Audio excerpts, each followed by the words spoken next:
नमस्कार मंडळी. सुरुवातीला आपणा सर्वांचं अत्तेकट्ट्याच्या वतीनं मनपूर्वक स्वागत. आज आपण एका विशेष कार्यक्रमासाठी इथे जमलो आहोत.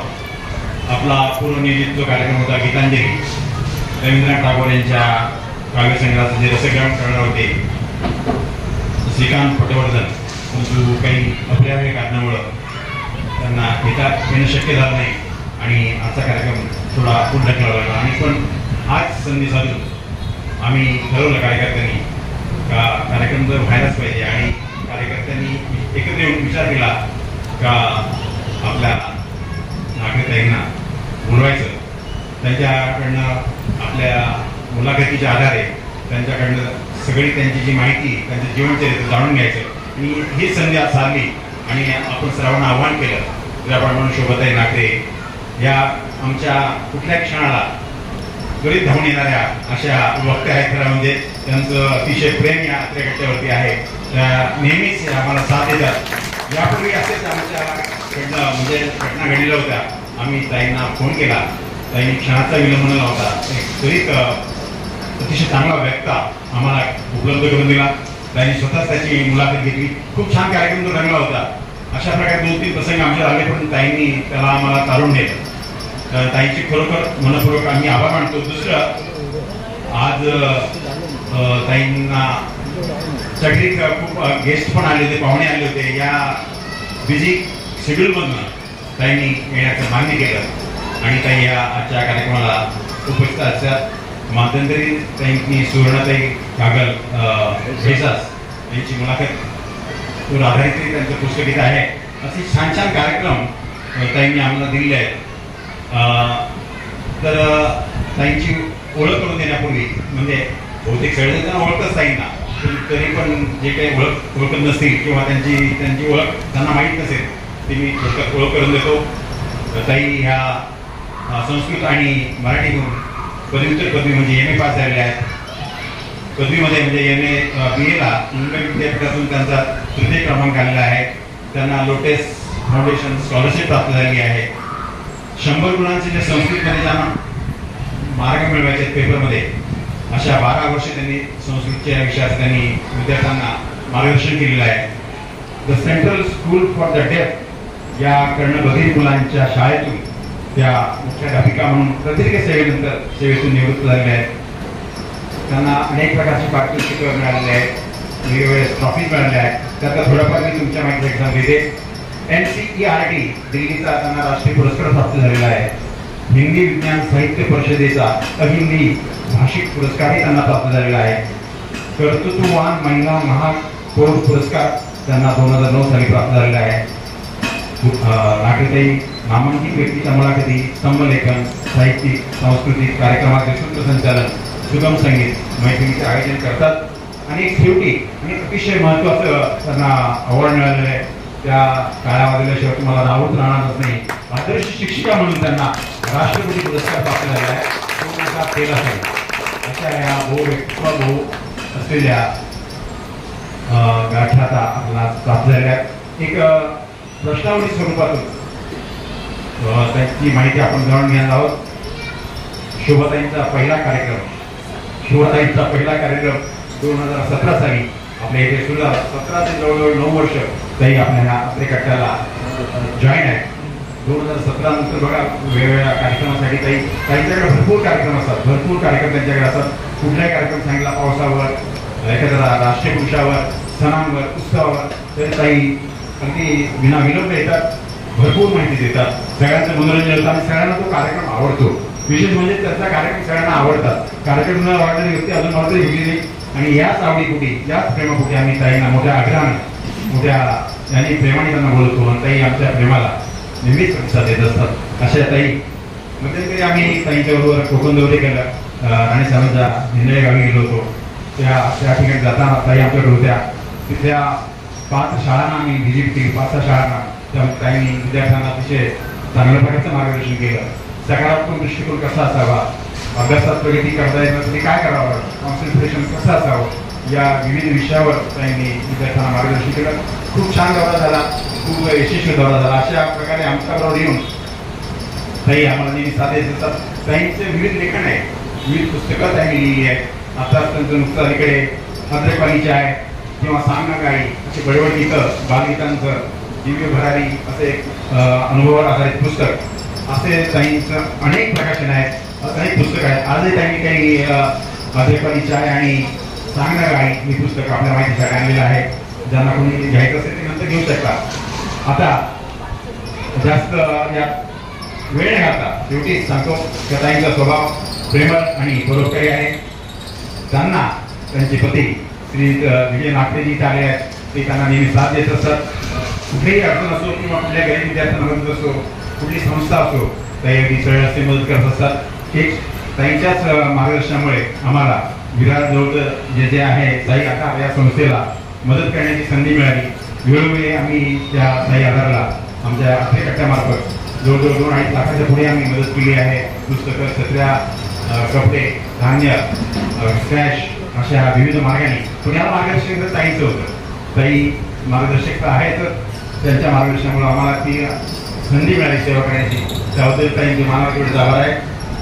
अठरे कट्ट्याला त्यांचा खूप मोठा आर्थिक सहभाग असतो. दुसरं त्या इतर संस्थेतून थांबत नाही. आर्थिक अठरे कट्ट्यालाही नागरे साहेबांचा आर्थिक सहभाग असतो. आम्हाला ते वेळोवेळी मदत करत असतात. तुमचं नाव न सांगण्याच्या अटीवर त्यांना आम्हाला गप्प राहावं लागतं. तर मी जास्त वेळ घेता आपल्याला जो आजचा विषय दिला आहे, ताईंना जे प्रश्न विचारायचे आहेत, मी जे आत्ता त्यांची ओळख करून दिली, त्यांच्या शैक्षणिक लेखक, पुस्तकं आणि राष्ट्रपती पुरस्कार, त्यांनी केलेलं कार्य यावर आधारित तुमच्याकडून येणाऱ्या प्रश्नांना काही अगदी मनमोकळेपणे उत्तर देणार आहेत. परंतु त्यात वैयक्तिक प्रश्न नसावेत.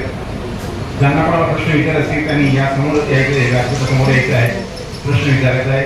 काही अगदी समर्पक भाषेत आपल्या चांगल्या गोडवाणीत त्यांना प्रश्न नंतर उत्तर देतील.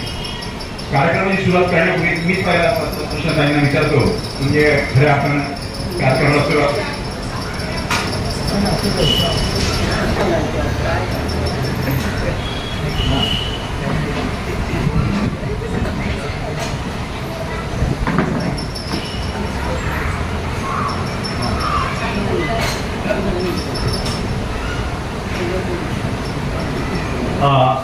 परंतु मी ताईंना सुरुवातीलाच प्रश्न विचारून या कार्यक्रमाला सुरुवात करणार आहे.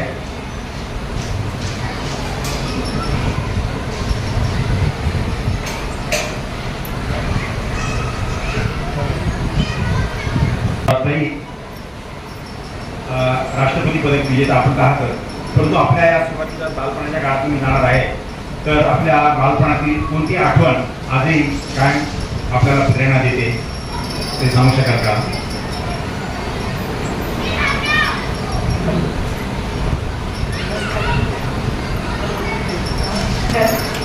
खूप छान वाटतंय. अगदी घरगुती गप्पा सगळ्यात तसा मलाही वाटतंय की अगदी आपल्या घरीच बोलवलं आणि छानपैकी गप्पा मारल्या. एवढी छानपैकी ओळख करून दिली आणि मला तुला थोडंसं दपकून राहायला वाटतं. तरी राज्यवी आणि ते वगैरे आल्यासारखं मला वाटतंय. अजिबात माझा आवडू नका, मी तुम्हाला नक्कीच खूप आहे. खूप छान वाटतंय. आणि तुमचा लाल तलवार आणलेली त्यांनी बरोबर, त्यामुळे काही हरकत नाही. पण तिचा भाग सोडला तर लहानपणापासून म्हणजे खरं सांगू का की माझं काही वर्षाचं बालपण बोरिवलीतच केलं आणि नंतर आम्ही रत्नागिरीला गेलो. आणि रत्नागिरीला गेल्यानंतर त्याचं वर्णन आता तुम्हाला पुस्तकात वाचायला मिळेल. जुला मनाचा म्हणून जे आहे, पहिला आम्ही आमचं गाव बघितलं, त्याची सगळी आठवण त्याला नाही. मला अजून आठवते तो एक म्हणजे शाळेत असताना, आता तुम्ही विचारलं शाळेतली किंवा अशी काही आठवण, तर शाळेत असताना मी आकाशवाणीसाठी लिहित होते. आणि त्यावेळेला बोरिवलीला असताना आमच्याकडे तो एवढा मोठा रेडिओ होता, पण तिकडे गेल्यावर काही आमच्याकडे रेडिओ नव्हता. त्यामुळे मग शेजारच्या घरी रेडिओ लावला होता आणि खिडकीतनं मी असं फेऱ्या मारता मारता माझं मी लिहिलेलं, मी वाचलेलं स्क्रिप्ट ऐकत होते. त्यामुळे असं वाटतं की येस, जरी आपण आपल्या घरच्या रेडिओवर ऐकू शकतो नाही कुठेतरी आपण ऐकू शकतो, मग खूप आनंद होता. आणि त्याच्यापेक्षा सुद्धा आपलं नाव अख्ख्या रत्नागिरीच्या रेडिओ केंद्रात जे ऐकतात त्यांच्यापर्यंत पोहोचतंय, मग खूप आनंदाचा भाग होता आणि याच्यामध्ये माझ्या आईचा सहभाग खूप होता. कारण आई माझी रुईया कॉलेजची विद्यार्थी होती, बॅडमिंटन चॅम्पियन. नंदू नाटेकर तिच्या वर्गात होते आणि त्याचाही एक योग सांगायला आवडेल मला की एकदा कराडे ब्राह्मण संघ म्हणून एक संस्था आहे आमच्या ज्ञातीची, तर तिथे त्याचा वार्षिक जो समारंभ असतो त्याला मला निवेदना सूत्रसंचालक म्हणून बोलवलं होतं आणि त्यावेळेला त्या कार्यक्रमाचे अध्यक्ष नंदू नाटेकर होते आणि आई माझ्या घरी आलेली होती. तर मी आईला घेऊन गेले होते आणि मग आम्ही पिंगेमध्ये म्हणजे आतमध्ये मला होतं साहित्य संघ लावला होता आणि मग आईला घेऊन मी आतमध्ये गेले होते आणि त्यांच्याशी ओळख करून दिली की आणि त्यांनाही आठवलं आईलाही आठवलं. म्हणजे खूप हा आनंदाचा योग होता. असे आनंदाचे खूप क्षण मला आईला देता आले. सुरेख हा होता मनाला स्पर्श करणार आहे. तर या अनुभवाचं आपण खरं जोरदार टाळ्यावरून आपण स्वागत करायला पाहिजे. तर मंडळी आम्ही सगळे फक्त मी विचारण्यापेक्षा आपल्यातून आपल्या प्रेक्षकातून जर आले तर कार्यक्रम अधिक रंगत जाईल. तर मी माझ्या जी नावं आहे त्याला सुरुवातीला मीनाताई राणे या वेगात शांता शेळके, मधुकर जोशी, पी चावलाराम, वसंत बापर, रवी माडगुळकर, कवी अनिल, केशव सूद अशा अनेक कवींच्या कवितांच्या ओळी वसंत ऋतूचे वर्णन करताना सादर केल्या आहेत. त्यातला कोणता कवी तुम्हाला जास्त आनंद देतो आणि का? त्या कवितेची एखादी कविता आम्हाला म्हणून दाखवू का तुम्ही? खरं सांगू का की सगळ्या कवींवर माझं प्रेम आहे, परंतु ज्यांना प्रत्यक्ष भेटता आलं आणि ज्याचा आनंद मी तुम्हाला थोड्या दिवसांपूर्वी दिला त्या शांताबाई शेळके आणि कधी माडगुळकर. खरंच असं कोणाला नावं करता येत नाही. मंगेश पाडगावकर तितकेच आवडतात, त्यामुळे सगळे कवी आवडतातच. पण शांताबाईंवर विशेष प्रेम म्हणजे मला शांताबाईंची भेट सांगायला आवडेल की शांताबाईंना जेव्हा पहिल्यांदा भेटायला गेले ना मी, तर त्यावेळेला बाईंचं ते उत्कर्ष प्रकाशनाचं 21 गणपतीच्या गाड्यांचं पुस्तक चालू होतं काम त्याचं, म्हणजे फायनल स्क्रिप्ट चाललं होतं. तर मला म्हणाल्या जर माझी पुस्तकं तुम्ही चालता का? आणि गेल्याबरोबर आम्ही अशा मी आणि माझी मैत्रीण होतो, आम्ही दोघीच साष्टांग नमस्कार घेतला आणि सडसर रडायला लागलो. तर त्या मला म्हणाल्या असं काही समजू नका आपण, जेव्हा मी पण श्रीगो माटेंना भेटले होते ना पहिल्यांदा तेव्हा मी पण अशीच रडले. म्हणजे तुमचं रडणं हे किती आंतरिक उर्मीचं आहे ते मला पटलंय. पण जरा माझं पुस्तक त्याला मी फक्त एवढंच माझं ते काम पूर्ण करते, ते आलेत त्यांना मी ते पुस्तकाचं स्क्रिप्ट देते आणि हे करते असं सांगितलं. आणि मग त्यांनी मग ते आणि गमतीचा भाग म्हणजे एवढी मोठी लेखिका असं असताना त्या म्हणजे जुन्या पद्धतीची ती हे असते ना लोखंडी खाट म्हणतो ज्याला, अशी पट्ट्या पट्ट्यांची, त्या खाटेवर बसून समोर पाठ घेऊन मांडीवर त्या कशा त्या लिहित होत्या. आणि तसं ते त्यांनी ते काय थोडंफार घ्यायचं होतं ते सगळं पूर्ण केलं आणि ते स्क्रिप्ट त्यांना दिलं. 10 मिनिटात त्यांनी ते सगळं उरकलं आणि मग आमच्याशी त्यावर बोलायला आल्या. आणि सांगू का की वसंताची सगळीच त्या गाडी कविता खूप मनाला आनंद देणारी आहे. त्या 2 ओळी म्हणून दाखवते शांताबाईंच्या हे. आपल्याला माहिती आहे मागच्या वेळी मी बोललेही होते की आधीचा ग्रीष्म नंतरचा ग्रीष्म ऋतू, पहिला शिशिर ऋतू, म्हणजे शिशिर ऋतूची पानगळ होते आणि नंतर ग्रीष्म येतो. या मध्या काळामध्ये अगदी थोड्या काळासाठी तो येतो आणि तो म्हणजे थोडा अर्थात वसंत ऋतू येतो, ऋतुराज वसंत येतो. आणि त्याचं वर्णन करताना शांताबाई लिहितात की वसंत वनात म्हणू लागलं, वसंत मनात शिर लागलं, होऊ डबुंगा घालतो पिंगा, मादक म्हणून सोप्याला ग, वसंत मनात शिर लागलं, वसंत भर त्या घाईत ग, घुसला आंब्याच्या राईत ग, कोयल होऊन पंचम लेऊन बोलत कुहू कुहू बोला ग, वसंत वनात भ्रमला ग, वसंत मनात शिर लाग, वसंत भर त्या घाईत ग, वसंत मनात शिर लाग, वसंत मनात शिर लाग. असे कितीतरी छान वसंताचं वर्णन करणाऱ्या आहेत.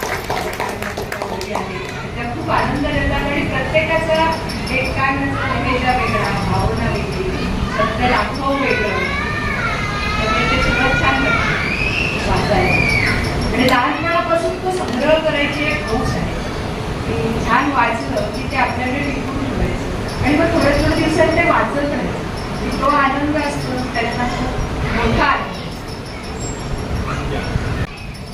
नमस्कार.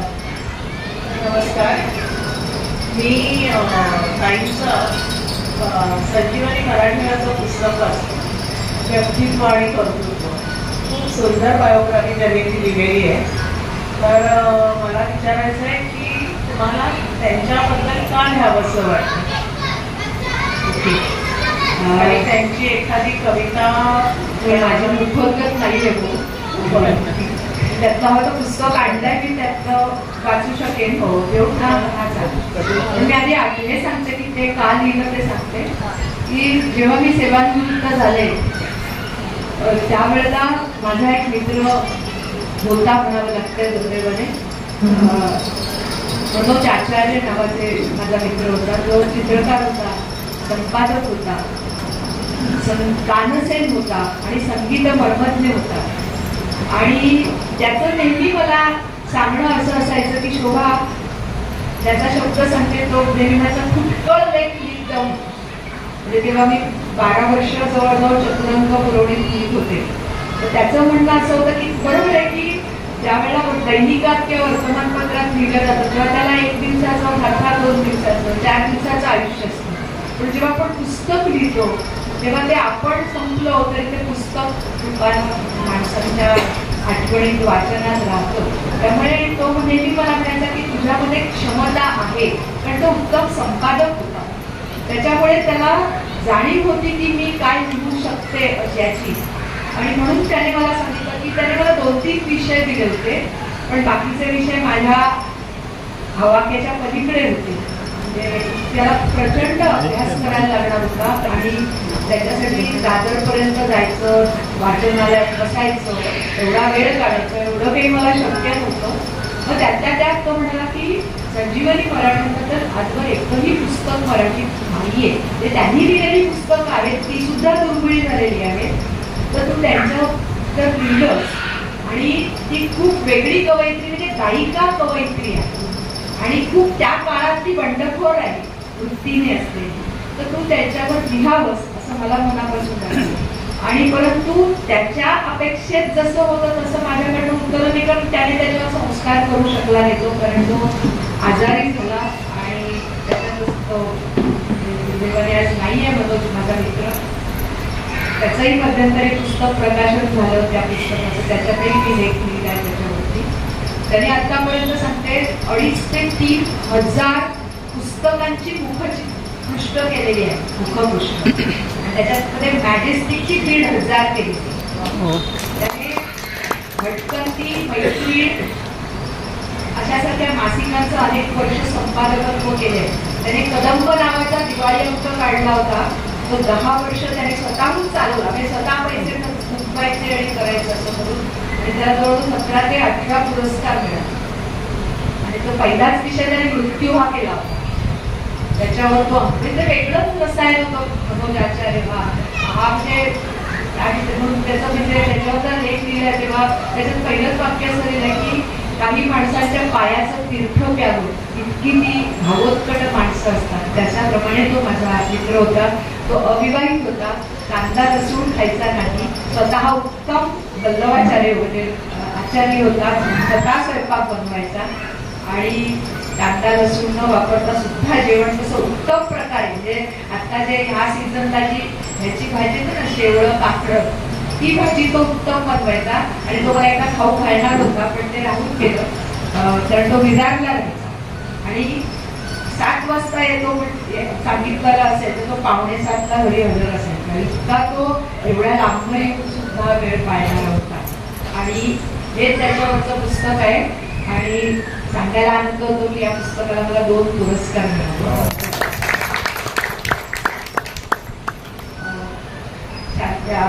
संजीवनी मराठीच्या अनेक कविता पण आता कसं होतंय की बाकीचं काही काम करत असताना हा थोडासा विषय बाजूला राहिला. त्यामुळे काय म्हणायचं तुला आता पटकन मला कविता अशी आठवली नाही पण बघून ती सांगते. पावसाचे दिवस आहेत म्हणून संजीवनीबाईंच्या 1-2 पावसाचीच कविता म्हणते. असं दिलं की या कविता आजच्या मुलांसाठी टॉनिक सारख्या आहेत. म्हणजे ओळीतल्या नादमय प्रासयुक्त शब्दांची गंमत किती वेगळी आहे बघा. सोडीत राहते सुरसुर सूर, सोडीत राहते सुरसुर सूर, पाऊस पडतो भुरभुर भुर, टाळी वाजली कडकडकड, पावसाची तर लागली आहे झड. अशा या 4 ओळी उद्धृत केल्या त्या कवितेतल्या. आता त्यातलंच एक म्हणजे पावसाचंच हे आहे.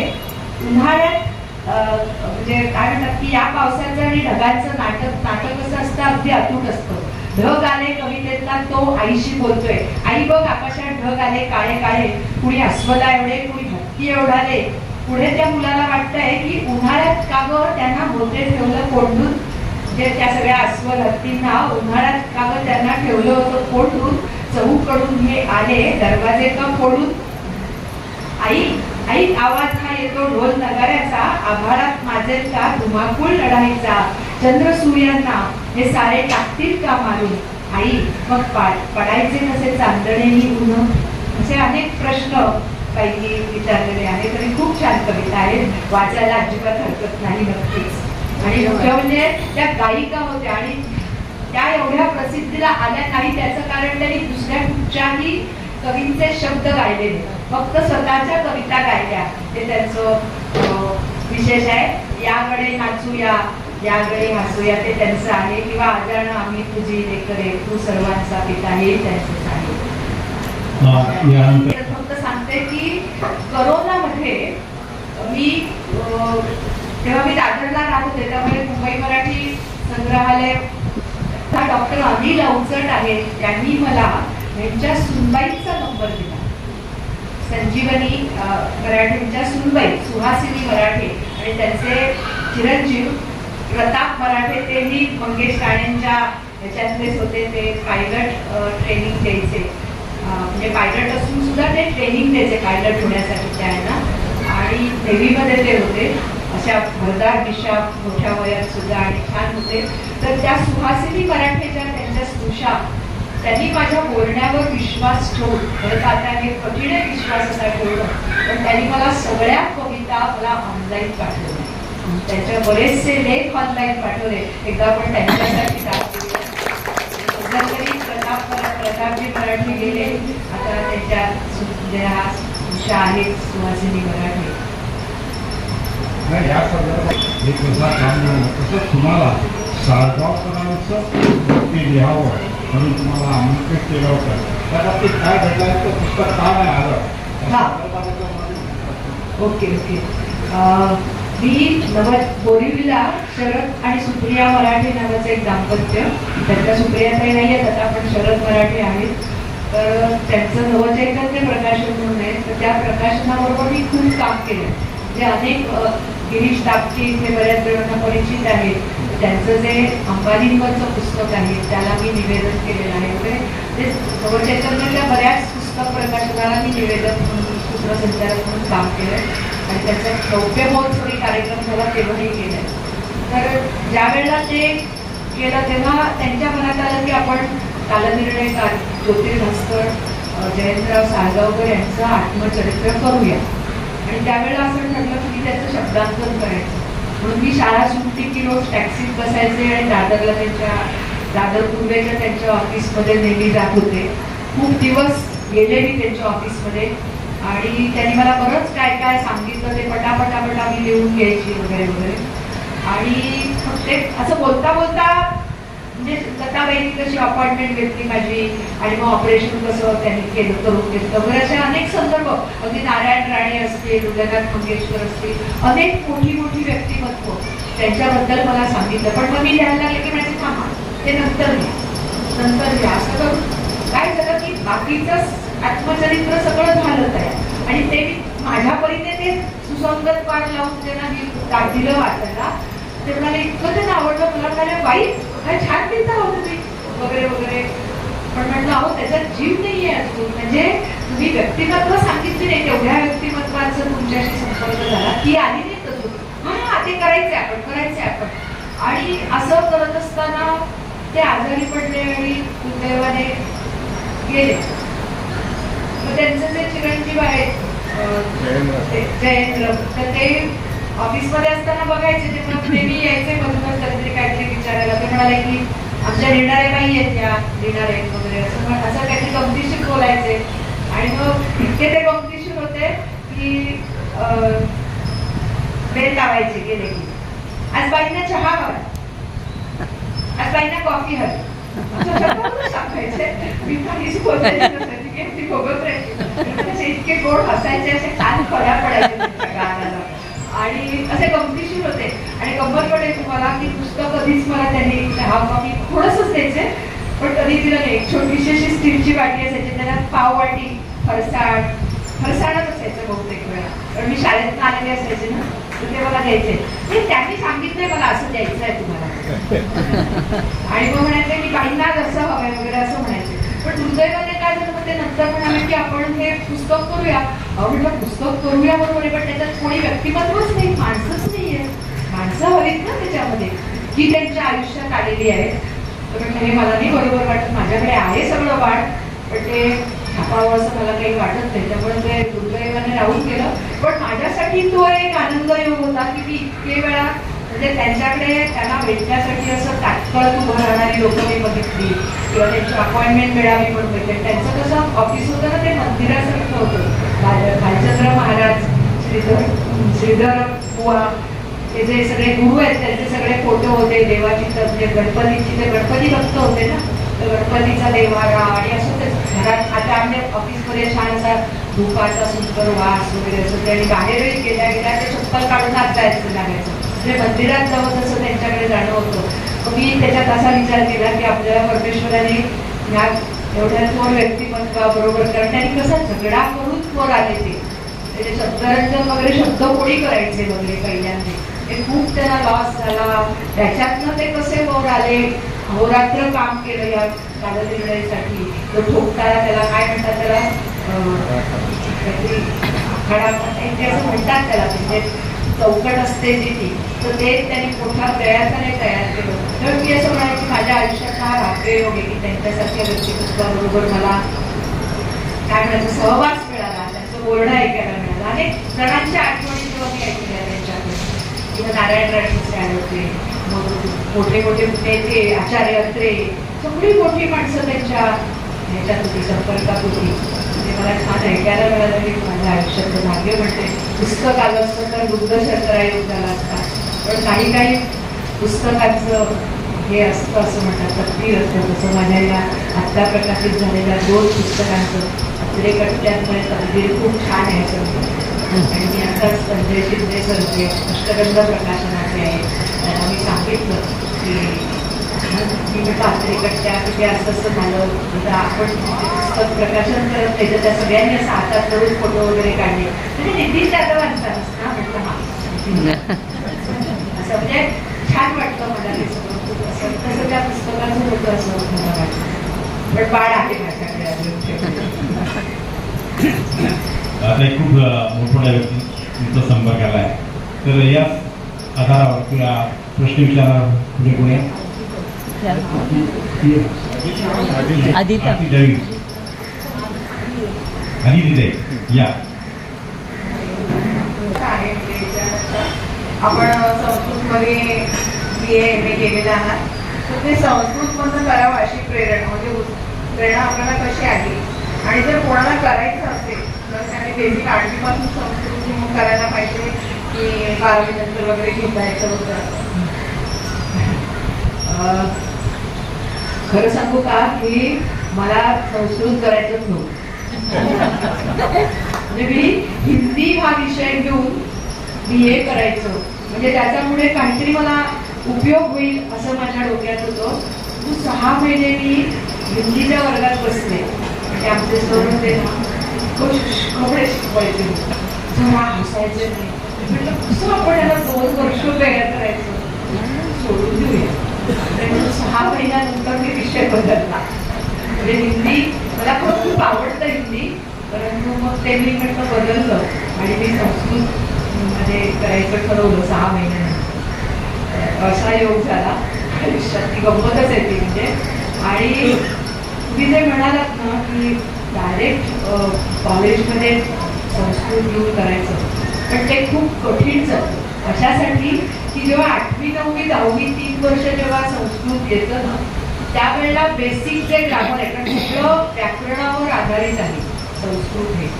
म्हणजे जेव्हा पहिल्यांदा संगणक आले तेव्हा संगणकाची भाषा उत्तम अशी कोणती असेल तर संस्कृत, कारण ती पूर्ण व्याकरणावर आधारित आहे. तर आपल्या तीरात केलं असा थोडासा बदल तरी होतो, पण संस्कृतमध्ये तसा बदल वगैरे काही होत नाही. त्यामुळे ते हे म्हणजे हेच, अहम म्हणजे वदामीच आहे असं, म्हणजे ते ठरलेलंच त्याचे नियम आहेत. त्यामुळे ही पूर्ण व्याकरणासहित असलेली भाषा असल्यामुळे संगणकासाठी सुद्धा उत्तम आहे. पण ज्यावेळेला 8वी 9वी 10वी करतो त्यावेळेला जे काय म्हणतात प्राथमिक अवस्थेचं जे व्याकरण आहे ना, ते एकदा केलं मुलांनी की मग पुढचं फारसं कठीण जातं. म्हणजे तुम्ही अगदी तरी त्याच्यात फार रस न घेता, म्हणजे त्याच्यामध्ये कर्तरी भूतकाळवाचक धातुसाधित विशेषण, कर्मणी भूतकाळवाचक धातुसाधित विशेषण, वर्तमान काळवाचक धातुसाधित वगैरे अशी बरीच धातुसाधित वगैरे अशी तरी लेबंत क्वांत वगैरे अशी बरीच त्याच्यात उपविभाग असते. तरी तिच्यात तुम्ही सगळा अभ्यास नाही केला तरी त्यात थोडी तोड ओळख तरी. देवमालावन आपण सगळ्यांनी पाठ केलं.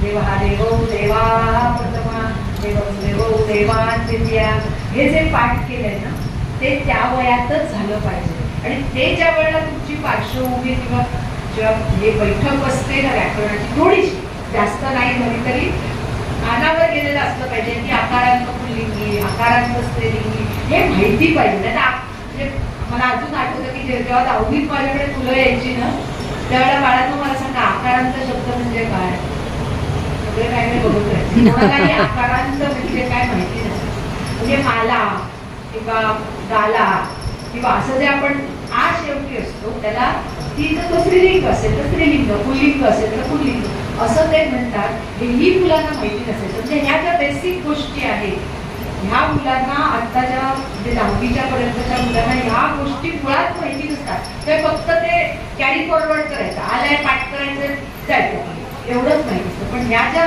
खाचाखुचा आहेत ना सोप्या सुद्धा की पाय मोडायचा असतो, पाय मोडायचं नाही, तर त्यालाही मार्क असतात. पाय मोडला नाही तर अर्थ वेगळा होतो, म्हणजे त्याचं विभक्ती वेगळी, पुरुष वेगळा होतो त्याचा, हे कळलं पाहिजे. ते प्रथम पुरुष द्वितीय पुरुष वगैरे हे कळलं पाहिजे मुलांना. आणि ते कळण्यासाठी म्हणून शाळेत व्याकरण झालं पाहिजे, म्हणजे शाळेत असलं पाहिजे तर ते सुलभ जातं थोडंसं. नाही तर मग फक्त पोपटपंची करून सारखं मिळवायचे. पण आताचा पेपर आहे तो तसा नसतो.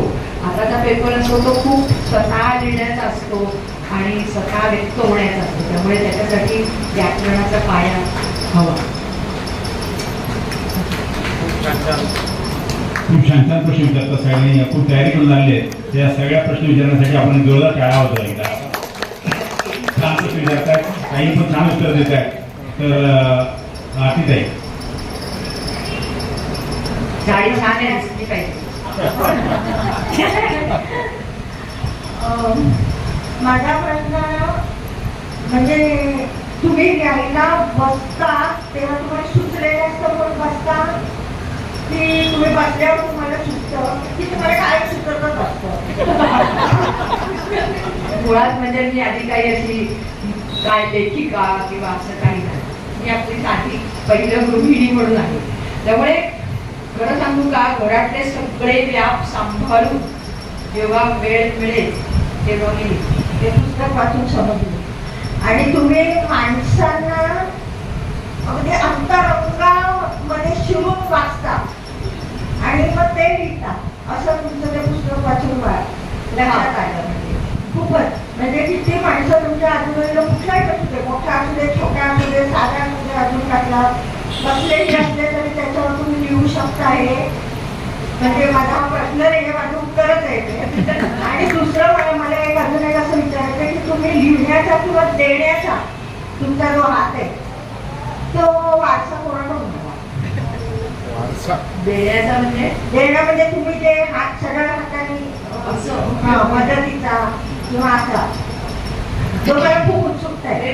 म्हणजे दुसरं नागऱ्यांच्या आई वडिलांकडनं हे घेतलंय आणि माझ्याही आई वडिलांकडून मी हे घेतलंय की म्हणजे माझी काही खूप आर्थिक परिस्थिती आमची काही खूप छान होती असं नाही, परंतु घरात येणाऱ्या जे आपल्या जवळपासचे असतील आपल्याकडे सेवेसाठी आलेले असतील त्यांना कमीत कमी चहा, एखादी पोळी देणं हे मी माझ्या लहानपणापासून बघितलेलं आहे. म्हणजे त्यांना दिल्याशिवाय आम्ही जेवायचं नाही. ते आमच्याकडे थोडंसं असेल त्यातलं थोडं आई द्यायची, तेव्हा ते आईचंही बघितलं आणि पुढे. आणि खरं सांगू का की मी आईपेक्षाही माझ्या सासूबाईंजवळ जास्त राहील. 20 वर्ष आईजवळ आणि 21 वर्ष त्यांच्याजवळ. तर त्यामुळे त्यांचे खूप संस्कार माझ्यावर कळत झाले की त्यांचा हात खूप देता होता. आणि माझे सासू सासरे म्हणजे माझ्या सासरे जेव्हा गेले ना तेव्हा त्यांनी सांगितलं होतं की येणाऱ्या प्रत्येक भेटायला येणाऱ्या व्यक्तीला एक केळं आणि चहा दिलाच पाहिजे. त्यामुळे आमच्याकडे टोपली, तो नेहमी केळीला यायचा तो टोपली ठेवूनच गेला होता ते 8-10 दिवस. आणि मग ती टोपली संध्याकाळपर्यंत संपून जायची. असं म्हणजे हेही बघितलेलं होतं. आणि आईकडेही माझे काका होते, त्यांचंही म्हणजे देण्याचं खूप हे होतं. आम्ही पुतण्या होतो तरी त्यांच्या आईवडिलांसारखं आमचं त्यांनी कौतुक केलं होतं. ते मला आठवतं की कधीही दुकानात आम्ही गेलेलो नाही. म्हणजे काका मला फ्रॉक किंवा सगळे पहिलं घड्याळ माझ्या काकांनी मला आणलं. म्हणजे हे जे देण्याचे संस्कार हे सगळ्यांकडनं मी बघितले आणि त्यावेळी छान वाटलं. आणि लहान असताना आमच्यासमोर एक भुसाची आजी म्हणून व्हायच्या. तर गमत सांगते की तेव्हाही कसं असतं की त्याचं घर मोठं होतं, आम्ही लपाछपी खेळायचो घरात. आणि त्यावेळेला त्यांच्याकडे एवढं मोठं ताट भरून बेसनाचे लाडू केलेले असायचे आम्ही खेळत असताना. पण चुकून कधी त्या लाडूला हात लावलेला मला आठवत नाही किंवा आपण हवा काय का कधी असं चुकूनही वाटलं नाही. मग संध्याकाळी नंतर किंवा दुसऱ्या दिवशी त्या आजी पदराखाली घालून ते पाठीतनं किंवा डब्यातनं असं आई आणून द्यायचा. आणि मग आईला म्हणायच्या तुझ्या लेकी किती गुणाच्या आहेत गं, चुकून कधी मागत तर नाही करत पण हातही लावणार नाही कधी. हे जे त्यांचं होतं आणि त्यांचं जे देणं होतं त्या वयात आपल्याला कसा आनंद व्हायचा की त्यांनी काहीतरी आपल्याला प्रेमाने दिलं. तर ते आपण आता वयाने मोठं झालं तर आपण कोणाला तरी दिलं पाहिजे ही भावना आनंद जगू गेली. ते सगळ्यांचे संस्कार आहेत. कारण ते पुस्तक वाचताना ते लक्षात आलं प्रत्येक व्यक्तिमत्व एक वास्तव काही लिहिलंय ना तुम्ही. आणि एक दुसरं तर जास्ती बोलते का काय बोलताय नाही म्हणायचं. तर एक ना तुमचा मी तो लेख वाचला. माझी मुलगी आली आता माझ्याकडे, तर तिला 7वा महिना आहे. आणि तुम्हाला कळत असेल कुठल्या लेखाबद्दल म्हणते. देवाचा आणि त्या गर्भवतीचा संवाद तो म्हणजे हा. तर मी तो तिला वाचून दाखवला. म्हणजे मी सुरुवात 2 वेळी वाचल्या हे बघ काय आहे म्हणून मी तिला वाचून दाखवलं. तर ती एवढी मला वेळ तू सांगता त्यांना किती छान त्यांना कसं सुचलं असेल हे कसं लिहिलं असेल म्हणजे आज मी सांगते. त्या लेखाची थोडीशी गंमत अशी आहे की माझ्या ज्या शाळेच्या डायरेक्टर आहेत सुभद्रा बुर्डे, तर त्यांनी मला थोडीशी हिंट दिली की असं काहीतरी आहे असं. तर म्हणजे देवाच्या घरी काहीतरी एक वेगळी बाबा नावाची चीज आहे, आई नावाची आहे, तर तू काहीतरी असं काहीतरी हा कर काहीतरी. तर तेव्हा त्यांनी मला हे दिलं आणि मग तो लिहित गेलो. त्याच्यामुळे माहिती साहित्यात एक शिल्लक कवी आहे कविता करतात त्या आरती छान कविता लिहितात. आम्ही ऑन द स्पॉट त्या कविता तयार करतो. काव्यारती कवीच होते. तर हा मी यानंतर संजय पटवर्धन म्हणजे आपल्या नेहमीच रसिक श्रोते आहेत आणि अगदी जवळून अभ्यास करतात ज्या संजय पटवर्धन विनंती करतो त्यांनी आपला प्रश्न विचारावा. नमस्कार. मला शोभाताईंचे प्रश्न विचारायचे ते मी लिहून काढले तर मला स्मरणशक्ती नाही. माझे प्रश्न खूप आहेत पण मी गोष्टीनच विचारतो सर एकदमच विचारून टाकतो. तुम्ही सावकाश उत्तर द्या. मला असं विचारायचं आहे की एवढी जबरदस्त स्मरणशक्ती त्यांनी कशी प्राप्त केली. पुढचा प्रश्न असा आहे की सध्याच्या एकूण परिस्थितीविषयी शोभाताईंना काय वाटतं. यामध्ये राजकारण, समाजकारण, आर्थिक स्थिती, वाढता भ्रष्टाचार, जगभर चालू असलेले युद्ध, AI चे वाढते महत्त्व आणि त्याचा आपल्या जीवनावर होणारा दुष्परिणाम या सगळ्याचा समावेश आहे. आणि शेवटचा प्रश्न माझ्यासारख्या तरुणांसाठी शोभाताई थोडक्यात काय सांगते सुखी निरामय आनंदमय आयुष्यासाठी? संजयने मोठी कळेल प्रश्न गौरवी विचार आहे तर साहेब बघूया काय उत्तर देतात. आता तुम्ही जो प्रश्न पहिला विचारलात की लक्षात कसं राहतं, हा, एकतर पहिली गोष्ट मी काय खूप स्मरणशक्ती आहे याचा भाग नाही. पण माझ्यापेक्षाही खूप छान लक्षात ठेवणारे पाठांतर असलेले व्यक्तिमत्व आहेत. धनश्रीताई लेले आहे, अनघाताई मोडक आहे, मंगलाताई खाडीलकर आहे, भाऊ मराठे होते, शिल्पा भोपळे हा, हो, शिल्पा भोपळे आहे, ती कागद न ठेवता बोलतात. खूप जण आहेत. त्यामुळे पहिली गोष्ट म्हणजे मी काही खूप नाही एक.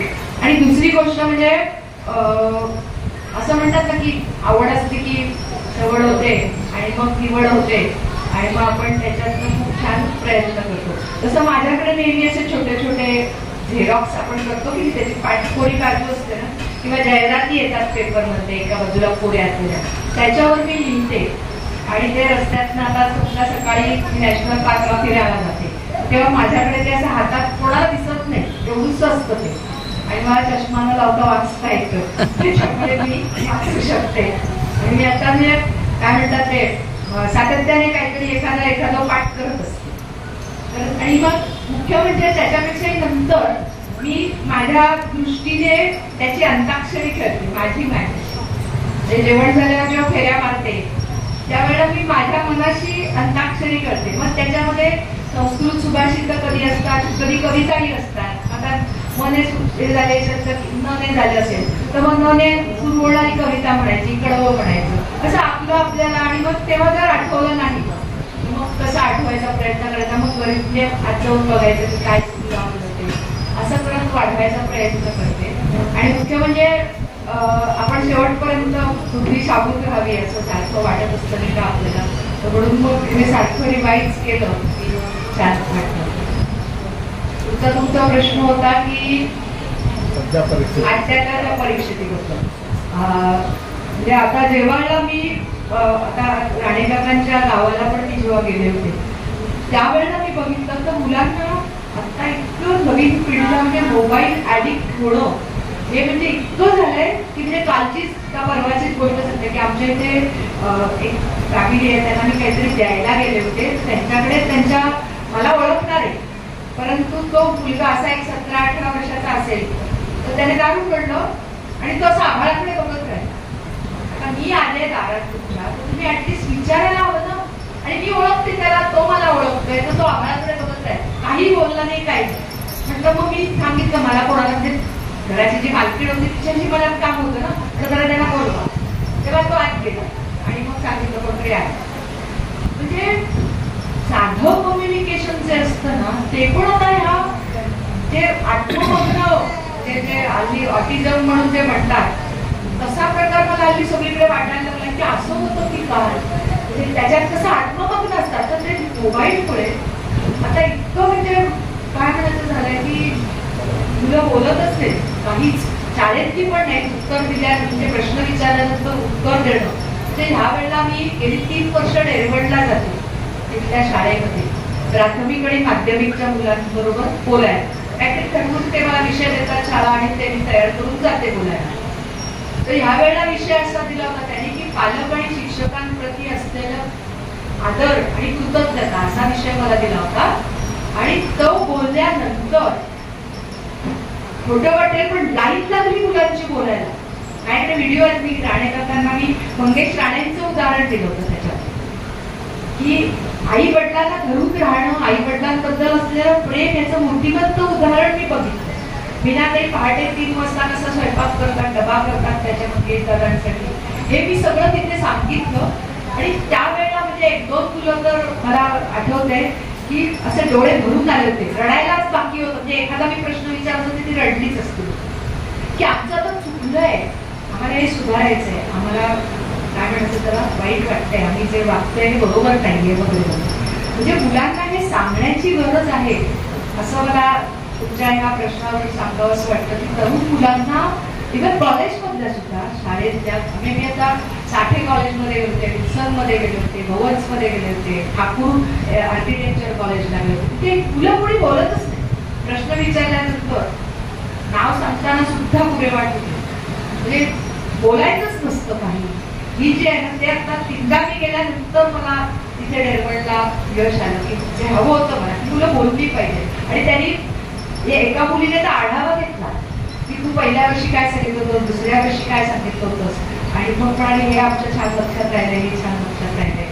एका मुलाने सांगितलं होतं की तुम्ही सांगितलं होतं की दुधाच्या पातेल्यात कणिक भिजवा, हे एका मुलग्याने सांगितलं, तर हे कौतुक वाटलं.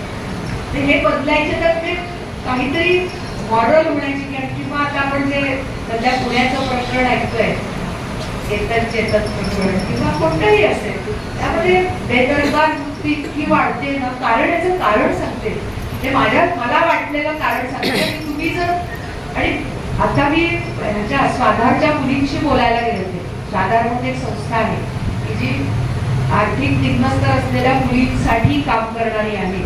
तर त्या मुलींना जेव्हा विचारलं की तुम्ही काय बघता, किती बघता मोबाईल, तिने मला मोबाईलचा विषय दिला होता, किती बघता, तिथे म्हणाले आम्ही मॅक्झिमम 3 तास आलो, काही म्हणाल्या 1 तास, काही म्हणाल्या 2 तास, काही म्हणाल्या 3 तास. 3 तास आम्ही मोबाईल बघतो. मग काय बघता तुम्ही, तर रील बघतो. तर तुम्ही आता फेसबुक किंवा कुठेही रील बघायला गेलात ना, तर त्याच्यात काय दिसेल, कोणीतरी कोणातरी पट्ट्याने मारताय, कोणीतरी गुच्छे मारताय, काठीने मारताय, फोडताय, म्हणजे आपटा फोडा आणि तोडा, किंवा मुलं जे व्हिडिओ गेम्स बघतात त्या गाड्या एकमेकावर आदळतात, म्हणजे सगळं विध्वंसक वृत्तीचं आहे. मारा, तोडा, आपटा, फोडा. क्रिएटिव्ह किंवा कोणी असं कुठचा पालक करता दाखवत नाहीये किंवा आणि बघ मी कसं मजून आलं, तरी बघ कसे हात छान जोडलेले आहेत, वरती 2 पानं आली, आता त्याला छान पानं येतील, असं क्रिएटिव्ह चांगलं असं तुम्ही दिसणारच नाही. बऱ्याचशा गोष्टी ह्या विध्वंसक दिसतात असं मला वाटतं. माहिती नाही मला, जर काही रील बघायला गेलं कुठच्याही, मुलीला विचारलं की तुम्ही 1 तास बघितलं, 2 तास बघितलं, मग जर तुम्ही बंद केला की मोबाईल बाजूला ठेवतो, तुम्हाला काय आठवतं, काहीही आठवत नाही. बरोबर, काही नसतंच की जे काय म्हणायचं सृजनात्मक आहे, सृजनशील आहे. आणि म्हणून आता पालकांची खरं तर जबाबदारी वाढलेली आहे की मुलांमध्ये सृजना व्हायला, आणि त्याचा त्याला विचार करायचा. आपण सांगायचं नाही की तू हे करू नको, बरेचदा अभ्यास कर असं सांगितलं जातं. त्याच्याऐवजी मला असं वाटतं की अभ्यास का करावा किंवा कशासाठी करायचंय, तुला जर हे असंच करायचं असेल तर तू नको करूच ना, तुला वाटत असेल तर तू कर. असं जे आहे ना ते आता घडवण्याची मला वाटतं जास्त गरज आहे. म्हणजे विध्वंसक इतकं दिसतं बाजूला, सृजनात्मक क्रिएटिव्ह काहीही दिसत नाही असं, तर ते घडवण्यासाठी चांगल्या लहान वयापासून, म्हणजे अगदी बाळ पोटात असल्यापासून चांगल्या गाणी, चांगलं शास्त्रीय संगीत, आणि आपल्या याला आपल्या संस्कृतीला, आपल्या धर्माला इतकी छान परंपरा आहे की खूप चांगला आहे. तुम्ही एक प्रश्न जो विचारला होता त्याचं उत्तर देते. एआयचं वासुदेव कामत यांना पद्मश्री पुरस्कार मिळाला नुकताच मागच्या वर्षी, चित्रकार, ते आमच्या सोसायटीत राहणारे आहेत. तर त्यांनी आता ज्या वेळेला हिंदू धर्म वगैरे त्याच्यावर जे बोलत होते तेव्हा त्यांनी एक गोष्ट सांगितली, किंवा आकाशवाणीकडे त्यांची मुलाखत मी ऐकली, त्यावेळेला त्यांनी सांगितलं की एआयचं कितीही आक्रमण आलं तरी सुद्धा स्वतःची क्रिएटिव्हिटी जी असते ना, प्रयत्नपूर्वक उचल्याने काढणं जे आहे ना, ते कधीच त्याचं महत्व कमी होणार. तर ते दिसतं आपल्याला लगेच, आर्टिफिशियल केलेलं असतं ना ते दिसतं.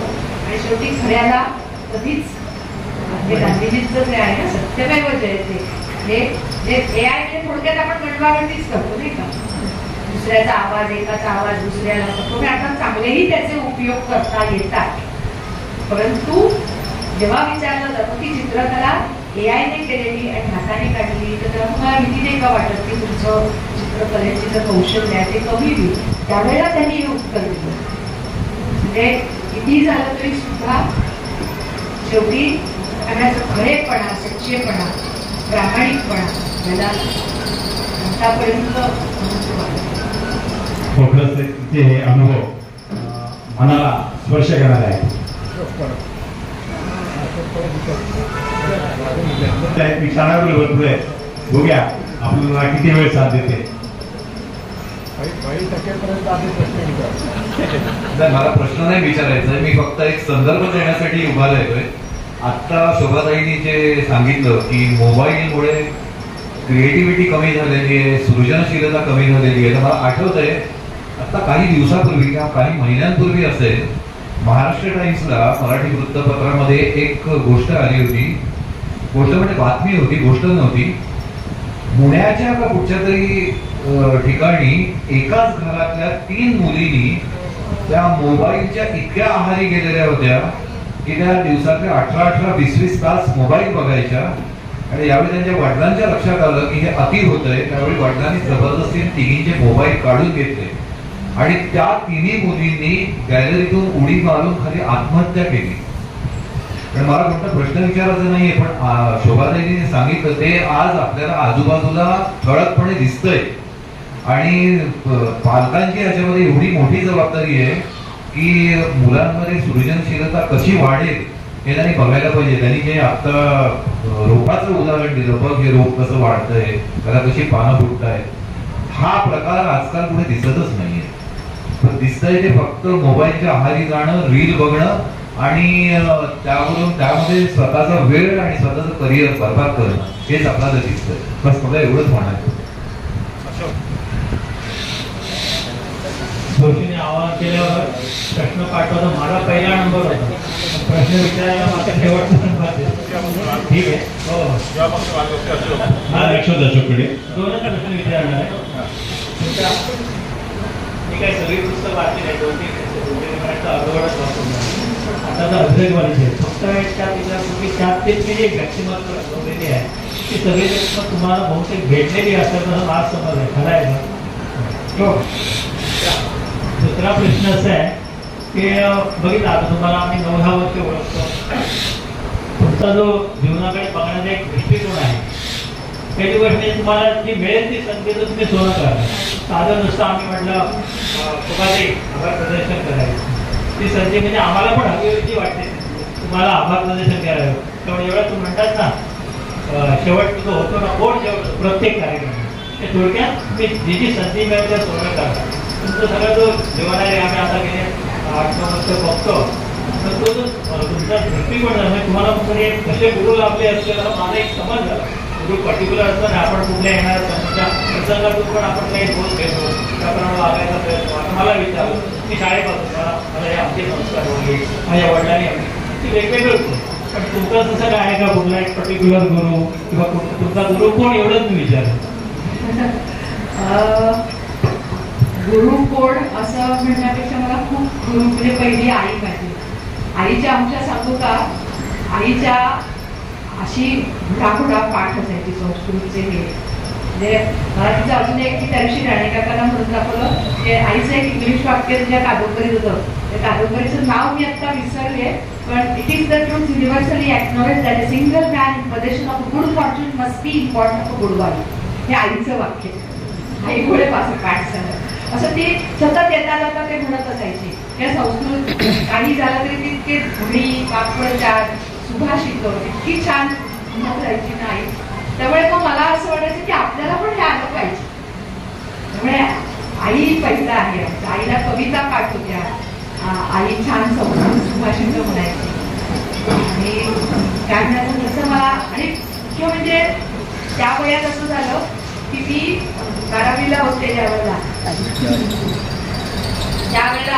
अशी झालं की आमच्या तिथे रत्नागिरीत होते मी. त्या रत्नागिरीला एक शशिकला अभ्यंकर नावाच्या एक कादंबरीकार बाई होत्या, साहित्यिका होत्या. त्यांच्या 26-27 कादंबऱ्या होत्या प्रकाशित झालेल्या. तर मी तेव्हा असताना एक नुकतीच अश्विनी स्पर्श नावाची कादंबरी प्रकाशित झाली. तर त्यावेळेला कॉलेजने आमच्या अशी परीक्षा घेतली, एक स्पर्धा घेतली की मला उमजलेली अश्विनी स्पर्श या विषयावर लिहायचं. आणि गमतीचा भाग म्हणजे मी फर्स्ट इयरला होते तेव्हा मला पहिलं बक्षीस मिळालं आणि जे पार्ट 2 ला असलेल्या मुलाला दुसरं बक्षीस मिळालं. आणि दुर्गाबाई भागवत आल्या होत्या आणि त्यांच्या हस्ते तो बक्षीस समारंभ झाला. तर त्यावेळेला मला असं थोडंसं मला जाणवलं की आपण जर कुठलीही गोष्ट प्रामाणिकपणे काय म्हणायचं त्याला नेहमी असं म्हणतो ना की आपण कसं असावं मधमाशीसारखं असावं. मधमाशी कशी फुलाला घुसवत नाही पण त्यातला मन फिरून घेते, तसं आपण कुठचंही काही वाचलं की त्यातलं जे जिस्ट आहे चांगलं आहे ते आपण कुठेतरी लिहून घ्यावं. असं मी पहिल्यापासून खूप वर्ष लिहित गेले आणि मग त्यातनं मग वाटायला लागलं की आपणही करू शकतो, आपणही काही करू शकतो असं व्हायला लागलं. आणि त्याच्यातनं मग लिहायचं सुरुवात झाली किंवा मग कॉलेज शाळेत असताना पासूनच लिहायला लागली होती. कॉलेजमध्ये लिहित होते आणि त्यावेळेला मला अजून आठवतंय ते काही मार्गदर्शन नाही कोणाचं खर्च किंवा काही नाही. त्यावेळेला विजय तेंडुलकरांच्या सगळ्या नाटकांवरती मी लिहिली होती आणि ते एक होतं, त्या बक्षीस नव्हतं मिळालं, पण मी तेव्हा अभ्यास केला, वाचली त्या निमित्तानं आणि त्या निमित्तानं आपलं वाचन होतं.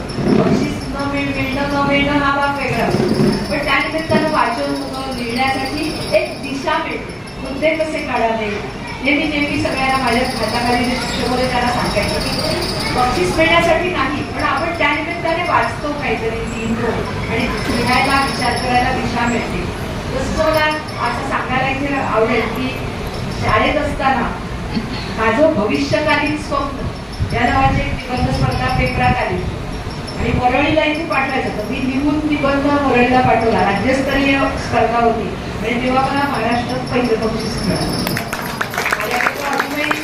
आपल्याला आहे आपण चोभाळ माधोड होळे यांना पहिलं क्रमांकाचं बक्षीस मिळालेला बक्षीस पात्र निबंध म्हणून तो आहे माझ्याकडे अजूनही अंक वरळीचा. तर त्याच्यामध्ये मी असं लिहिलं होतं, म्हणजे मगाशी जे त्यांनी विचारलं ना संस्कृत वगैरे, तर तेव्हा मग मी असं लिहिलं होतं की मला काय करायचंय मोठं झाल्यानंतर.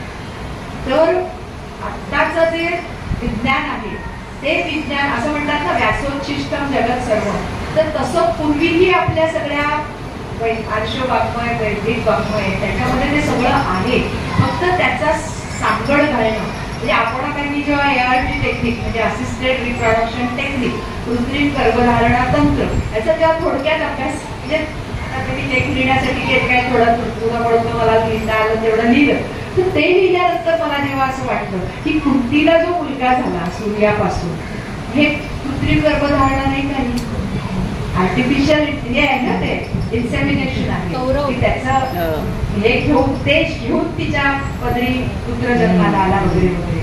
तर हे जे असं आहे ना की पूर्वीच्या शास्त्राचं आजच्या वैज्ञानिक ह्याच्याशी सांगड घालणं, हे करणं. म्हणजे आता मी नुकतंच वाचलं ते सांगू का एक छान की आता आपण जे गणपती वगैरे करतो की नाही, गणपतीची छान रंग भासलेली मूर्ती वगैरे वगैरे असं असलं तरी सुद्धा पहिली जी याची कल्पना आहे गणपतीची, ती गणपतीची कल्पना अशी आहे की शेतातली माती आणून तिला कुठंतरी एक छान असा आकार द्यायचा, छान म्हणजे साधा आकार द्यायचा आणि त्या मूर्तीवर घरी बनवायची, त्याला रंगबिंग काही द्यायचा नाही, त्या मातीची मूर्ती आणि त्याच्यावर दुधाचा अभिषेक, आपण हे पंचामृत म्हणतो ना, तर त्या पंचामृताचा अभिषेक करायचा आणि नंतर ते वरती डोंगराच्या वरती जायचं आणि तिथनं ते सगळं विसर्जन करायचं. तर विसर्जन करताना म्हणजे आपल्याकडे जे किती वैज्ञानिक आहे बघा की कोकणामध्ये सगळ्यात 1.5 दिवसाच्या गणपतीची प्रथा आहे. तर ते जे दूध तूप वगैरे जे असतं ना त्याच्यापासून जे आपण वर्मी कंपोस्ट म्हणतो ना ते तयार होतं आणि म्हणून ज्या वेळेला उंच डोंगरावर जाऊन ज्या वेळेला ते दूध तूप वगैरे त्याचा अभिषेक करतो ना, तर ते सगळं मातीत मिसळतं आणि त्याच्यापासून काय म्हणायचं माती समृद्ध होते. आणि मग जसजसे आपण पुण्याकडे वगैरे जातो तशी हवा कोरडी होते, दमट हवेमध्ये काय म्हणतात वाढ जास्त होते. पण जसजसे आपण कोरड्या हवेत जातो तसे, म्हणून जर आपण पुण्याकडे गेलो तर पुण्याकडे 5 दिवसाचा गणपती असतो, नागपूरकडे गेलो की 10 दिवसाचा असतो. त्याचं कारण ते आहे की तिथे त्या ह्याच्यापासून दूध तुपापासून कंपोस्ट बनवण्यासाठी किंवा काय म्हणायचं त्याला खत बनण्यासाठी 5-6 दिवस लागतात.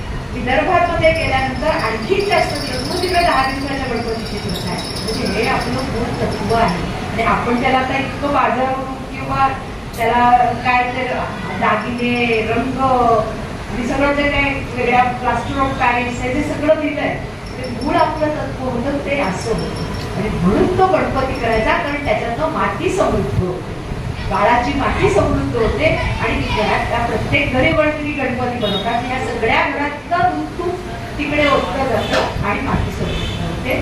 त्याचा हे काय नसतं का कल्चर तयार मातीपासून. आणि ते होण्यासाठी म्हणून गणपती असतो आणि त्याचा अभिषेक.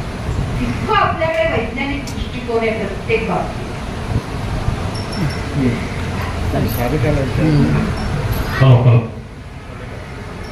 असं विचारायचं होतं की तुमचा सहवास हा मुलांसोबत खूप काळ राहिला आहे किंवा अजूनही आहे, तर या संदर्भात आणि तुमचं लिखाणाबद्दलची आवड आणि जे तुम्ही आता जोपासता सगळं, तर लहान मुलांमध्ये पण त्यांच्या इनिशियल इयर्समध्ये क्रिएटिव्हिटी असते की काही बघितलं की त्यांनाही सुचतं काहीतरी लिहावं असं वाटतं. तर माझ्या मुली संदर्भात मी विचारते, अजून कोणाला असा अनुभव असेल की बऱ्याचदा असं असतं की आपण काहीतरी आता गृहपाठ करायला घेतलेलं आहे, काहीतरी शाळेतलं काहीतरी काम आहे किंवा अभ्यासाच्या कामासाठी आपण बसलोय आणि मग मध्येच काहीतरी संवाद असतो की शाळेत काय घडलं अमुक घडलं आणि मग त्याच्यात तिला काहीतरी सुचतं पण, आणि मग तिला असं असतं की मला आता लिहायचंय, मला काहीतरी सुचतंय असं. तर मग बऱ्याचदा आपण ती लिबर्टी देतो पण काही वेळेला ती देताही येत नाही. तर मग अशा वेळेला तिच्या त्या क्रिएटिव्हिटीला कसं आकार द्यायला पाहिजे किंवा एव्हरी टाइम ती लिबर्टी मी नाही देऊ शकत की हा बरं ठीक आहे आता बसून लिही, पण हा टाइम आपला अमुक कार्यासाठी नेमलेला आहे. तर अशा ह्याला कसं करावं, आकार कसा द्यावा, किंवा तेव्हा तिला वाटतं की मला लिहायचं ना, आता मला काहीतरी सुचलंय. ते कितपत हे आहे माहिती नाही मला, पण आपल्याला वाटतं की मे बी हळूहळू जोपासू शकते. पण ही कला आहे, त्या कोण बाळ आहे तुमचं त्याच्यात असलेली ही कला आहे आणि त्याला खतपाणी म्हणणं हे आई वडिलांचं काम. म्हणजे आता जर ती कविता करत असेल समजा, काय गद्य लिहिते की गद्य लिहिते हरकत नाही, पण तरी सुद्धा म्हणजे अगदी लहान वयापासून मला आठवतंय की माझ्या ऐकू न येणाऱ्या मुलांनी कविता केलेल्या आहेत आणि त्या लोकसत्ता, सकाळ, महाराष्ट्र टाइम्समध्ये छापून आलेल्या आहेत. हा आनंदाचा भाग आहे. म्हणजे मुलांना शब्द येत नसतात, ती मुलं इतकं करू शकतात की किती आनंदाचा भाग आहे. तर तुम्ही जेव्हा ती करत असेल तर द्यावं तिला असं मला वाटतं. आणि जर तिचा अभ्यास थोडा गृहपाठ असे किती देत असतात सांगा, काही फार नसतं, प्रोजेक्ट असतील तर तो जो असतो तो तू सांगायचं की तू सकाळी उठू शकतेस, लवकर रात्री टाकू शकतेस, काहीच ते तुम्हाला सोयीच असेल. पण आपल्या पंतप्रधानांच्या मध्ये सकाळी पहाटे उठणं तो ब्रह्ममुहूर्त असतो, त्यामुळे सकाळी उठून करून घ्यावं असं मी नक्की सांगेन. कारण इतकी काही मुलांना अगदी काही झोपच हवी असते अशाचा भाग नाही. कारण आयुष्याचा वसंत ऋतू असतो आणि वसंत ऋतूमध्ये आणि वयाच्या 40-45 वर्षापर्यंत मी वाचलेली गोष्ट सांगते की तुम्हाला कॉस्मेटिक्सची गरज नसते. कारण निसर्गाने आपल्याला इतकं सौंदर्य दिलेलं आहे की त्याला आर्टिफिशियल काही रंगरंगोटी करायची गरज असते. कोणी रंगरंगोटी करायची ज्ञान नाही, फार करत नाही, हा भाग वेगळा. परंतु सांगायचं काय की निसर्गाने आपल्याला इतकं उघडलं दिलं तर तुम्ही त्या बाळाला द्या करायला. त्याला पण तुला हे सांगायचं तू करायचंच, पण तुझा अभ्यास सांभाळून करायचा. मग तू सकाळी उठ, पहाटे उठायला. पहाटे उठायची सवय इतकी चांगली आहे की त्या वाटते असं म्हणायला हरकत नाही. आणि म्हणून आता आमची सहज आठवलं ते मी सांगते गोष्ट. हल्ली आजकाल पालकांनाही ही गोष्ट आवडते, 10 वाजता उठणं, 11 वाजता उठणं. हे पालकांनाही आवडतं, काही करायला आवडतं आणि मुलांनाही करायला आवडतं. त्याच्यातला तोटा फक्त मी आता नुसता वाचनात आला जो सांगते की आपले जे शरीराचे वेग असतात ना, म्हणजे आपण सकाळी रोज समजा 7 वाजता उठतो, 6 वाजता उठतो, तर ते उठल्यानंतर आपल्याला जायची एक प्रवृत्ती होते, त्याला वेग म्हणतात, शरीराचा वेग, बाहेर उत्सर्जनाचा वेग असतो. तर तो वेग झोपेत असताना येतो, पण आपण इतके झोपेत असतो की त्याला कळतच नाही. आणि ते सायकल बिघडण्यासाठी हे असं अवेळी उठणं कारणीभूत होतं. आणि म्हणून आयदर रात्री अवेळी जाऊ नये, जी ठराविक आपलं सायकल असतं तसंच करावं. आणि यासाठी मुळात पालकांनी स्वतः केलं पाहिजे. त्या पालकच 10 वाजता उठले किंवा पुढे काही आपण करू शकतो. आमच्या बाळाला लिहायला द्या, अगदी आवश्यक आहे. कारण हा अपवादात्मक गुण आहे, सगळ्यांना येत नाही असं करतात. जे आम्हाला आठवत आहे की आमच्या या कोळकीचा नातू आहे, तो कविता करतो, ती कोळी दिसणार तरी कविता करतो, म्हणतात लिहा द्या करायला. अपवादात्मक आहे, खूप छान. पण अड घालायचे, तुझं जे काय आहे ते चुकायचं, सकाळी लवकर उठायचं. यासाठी तुम्ही आधी पालकांनी उठायचं. माझा हा प्रश्न तुम्ही पुस्तक लिहिता ना, so विषय सुचलाय आता तुम्हाला, तर सगळ्यात अवघड किंवा ड्राफ्टिंग जे आपण म्हणतो ते कुठला पार्ट आहे? की पुस्तक लिहायला लागलं, मिडल पार्ट येतो, कन्फ्युजन किंवा लास्ट पार्ट येतो, तर ह्याच्यात कधी कधी असं झालंय का की पुस्तक लिहायला गेलंय आणि कुठेतरी अडलंय किंवा म्हणतात ना एक हार्डेस्ट पार्ट असतो पुस्तक लिहिणं, कुठला? आता खरं कसं होतं माहितीये का, आता ह्या कविता आहेत त्याच्यात काय असं सुरुवात मध्ये कादंबरी द्यायची, हे पुस्तक आहे त्याच्यामध्ये सुद्धा कसं होतं की त्यांचं वैयक्तिक आयुष्य आहे आणि कवितांचे मी भाग पाडले आणि त्याच्यामध्ये ते काय म्हणतात त्याला संशोधनासारखं ते थोडंसं केलेलं आहे. त्यामुळे क्रिएटिव्ह जर स्वतःचं पुस्तक असेल तर बाकीचं दुसरं माझं दिव्यभरारी पुस्तक आहे ते थोड्याशा तरी अनुभवाचं आहे, त्याचं शब्दांकन केल्याचं आहे.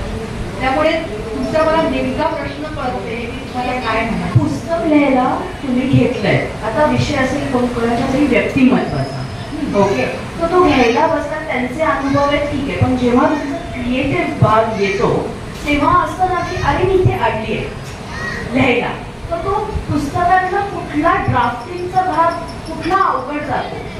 नाही असं काही नाही, असं तुमचा अवघड जातो असं नाही. खरं तर सांगू का, उलट असतं.